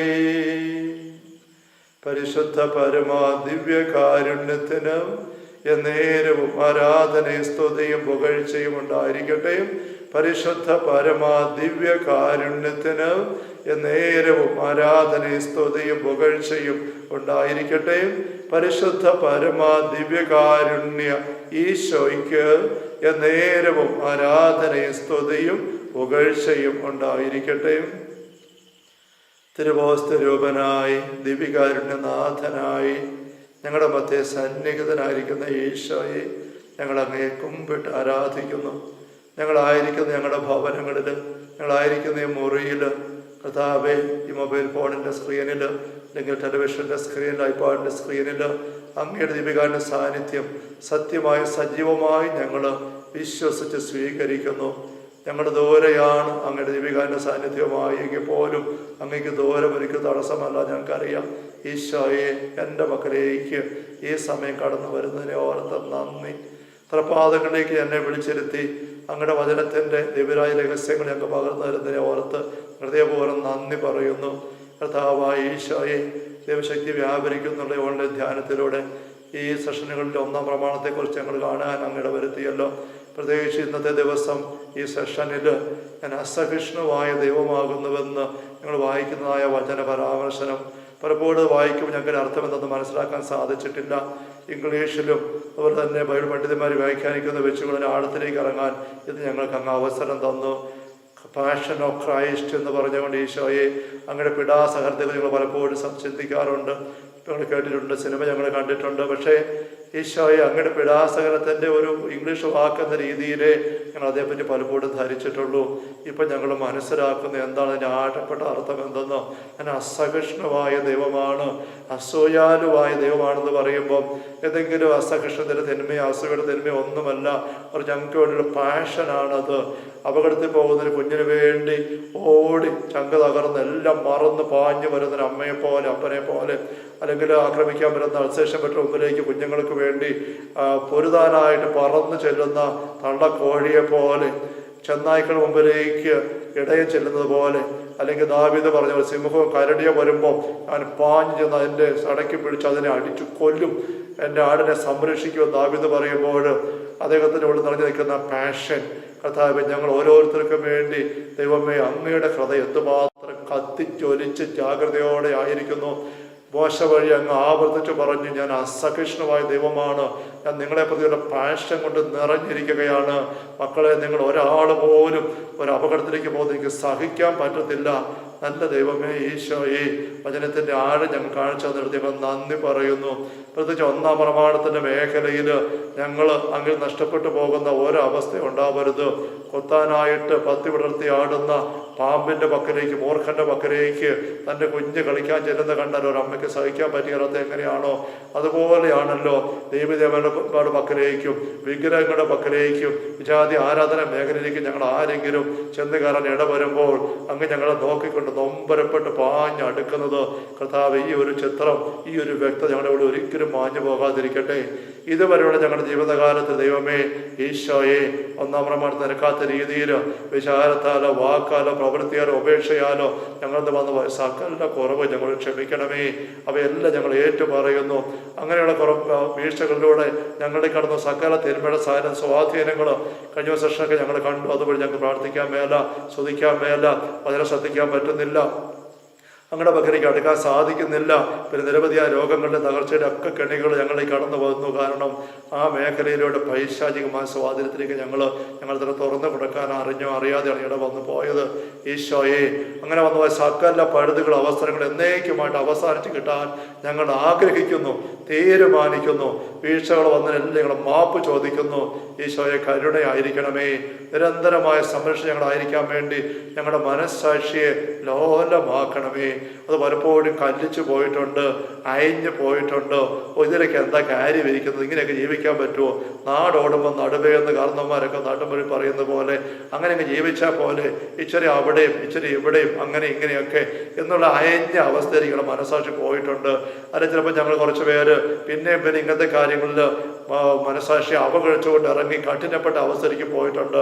ഈശോയെ, അങ്ങനത്തെ ഒരു അപകടാവസ്ഥ ഞങ്ങൾക്ക് വന്നിട്ട് ഈ വചന പ്രബോധനത്തിൻ്റെ ഗൗരവം മനസ്സിലാക്കാൻ പറ്റാതെ ഞങ്ങൾ ആരെയും വിഷമിക്കുന്നുണ്ടെങ്കിൽ കരുണയായിരിക്കണമേ. ഞങ്ങളെ ചേർത്ത് പിടിക്കണമേ. മനസ്സാക്ഷി വീണ്ടും നവീകരിക്കണമേ. ഞങ്ങൾക്ക് പാവബോധം പശ്ചാത്താപം നൽകണമേ. ഈശോയെ, അങ്ങ് നൽകുന്ന പ്രബോധനത്തിൻ്റെ വെളിച്ചം കുഞ്ഞു കാര്യങ്ങൾ പോലും സത്യയുടെ ഗൗരവത്തോടെ എടുത്തുകൊള്ളാം. അമ്മേ, അമ്മയുടെ വിമല ഹൃദയത്തിലേക്ക് ഞങ്ങൾ ഓരോരുത്തരും ഞങ്ങളുടെ കുടുംബങ്ങൾ ഞങ്ങൾ എടുത്ത് പ്രതീക്ഷിച്ച് വെക്കുന്നു. സംരക്ഷണമായിട്ട് അമ്മ ഞങ്ങളെ ചേർത്ത് പിടിക്കണമേ. അമ്മയുടെ തിരുമടി ഞങ്ങളെ കാക്കണമേ. അമ്മയുടെ കച്ചക്കുള്ള ഞങ്ങളെ പൊതിയണമേ. കർത്താവായ ദൈവമേ, പരിശുദ്ധ കത്തോലിക്കാ സഭയിലെ എളിയ ദാസന് അങ്ങ് കനിഞ്ഞു നൽകിയ ശുശ്രൂഷ പൗരോഹിത്യത്തിൻ്റെ അഭിഷേക അധികാരം അനുസരിച്ചും പാലാരൂപത്തിൻ്റെ വാഗമൺ മണ്ഡല ധ്യാന കേന്ദ്രത്തിലെ നിയമനാധികാരം അനുസരിച്ചും അങ്ങയുടെ ദിവികാരുടെ സാന്നിധ്യം കരങ്ങളിൽ സംവഹിച്ചുകൊണ്ട് ഈ വിശുദ്ധ മധുബഹയിൽ ഈശോയെ, അങ്ങയുടെ പ്രിയപ്പെട്ട മക്കൾ എല്ലാവർക്കുമായി ആശീർവാദം നൽകുവാൻ ദാസം നിൽക്കുന്നു. ഈ ആശീർവാദം നൽകപ്പെടുമ്പോൾ അങ്ങ് കർത്താവ് മക്കൾക്കായിട്ട് കരുതി വെച്ചിട്ട് കൃപാവരങ്ങളെല്ലാം അവർക്ക് സമൃദ്ധമായിട്ട് പെയ്തിറങ്ങട്ടെ, ഒഴുകി നിറയട്ടെ. ആർക്കെങ്കിലും ദാഹിക്കും നിങ്ങൾ വരട്ടെ. അരുവി പോലെ കൃപ ഒഴുകാൻ മാത്രം കൊടുക്കുമെന്ന് പറഞ്ഞ ഈശോയെ ആ വചനം എല്ലാ മക്കളും നിറവേറട്ടെ. പ്രത്യേകിച്ച് അവർ അനുദപിച്ച് മാപ്പ് ചോദിച്ച് തിരുത്താൻ ആഗ്രഹിക്കുന്ന മേഖലകളിലേക്കെല്ലാം നിങ്ങൾ ശക്തി വ്യാപരിച്ച് ക്രിസ്ത്യന്മാരുടെ സാന്നിധ്യം കൊണ്ട് മക്കൾ നിറയാനും സകല തിന്മയുടെ ബന്ധനങ്ങളും പിടുത്തങ്ങളും സ്വാധീന അവസരം പൂർണ്ണമായിട്ട് വിട്ടുപോകാനും ഈ ആശീർവാദം വഴിയിട്ട് വരികയും ചെയ്യട്ടെ. കർത്താവ് യേശു മിശിഹായുടെ സമൃദ്ധമായ കൃപയും അനുഗ്രഹങ്ങളും പിതാവായ ദൈവത്തിൻ്റെ അവർണ്ണനീയമായ സ്നേഹവും പരിശുദ്ധാത്മാവായ ദൈവത്തിൻ്റെ നിരന്തരമായ സാന്നിധ്യവും സഹവാസവും സഹായവും സംരക്ഷണവും സ്നേഹമുള്ള സഹോദരങ്ങളെ നാം ഓരോരുത്തരോടും കൂടെ, നമ്മുടെ എല്ലാ പ്രിയപ്പെട്ടവരോടും കൂടെ, നമ്മൾ ഓരോരുത്തരും നിയോഗ മേഖലകളോട് കൂടെ, പ്രത്യേക നാളുകളിൽ ലോകത്തിലെമ്പാടും വേദനയുടെ വിഷമത്തിൽ അസ്വസ്ഥയിൽ പ്രത്യേകിച്ച് 1-ാം പ്രമാണത്തിൻ്റെ ലംഘനം വഴി കെണിയപ്പെട്ടിട്ടുള്ള ഓരോ സഹോദരങ്ങളുടെയും കൂടെ വളരെ പ്രത്യേകമായി ധ്യാനത്തിന് വേണ്ടി പ്രാർത്ഥന നടത്തിയും ത്യാഗങ്ങൾ സമർപ്പിച്ച് സഹകരിക്കുന്ന ഓരോ വ്യക്തിയോടും കൂടെ 100 ഇരട്ടിയായിട്ട് ഉണ്ടായിരിക്കട്ടെ, ഇപ്പോഴും എപ്പോഴും എന്നേക്കും. ആമേൻ. പരിശുദ്ധ പരമാ ദിവ്യ കാരുണ്യത്തിന് എന്നേരവും ആരാധനയും സ്തുതിയും പുകഴ്ചയും ഉണ്ടായിരിക്കട്ടെ. പരിശുദ്ധ പരമാ ദിവ്യ കാരുണ്യത്തിന് എന്നേരവും ആരാധനയും സ്തുതിയും പുകഴ്ചയും ഉണ്ടായിരിക്കട്ടെ. പരിശുദ്ധ പരമ ദിവ്യകാരുണ്യ ഈശോയ്ക്ക് എന്നേരവും ആരാധനയും സ്തുതിയും പുകഴ്ചയും ഉണ്ടായിരിക്കട്ടെ.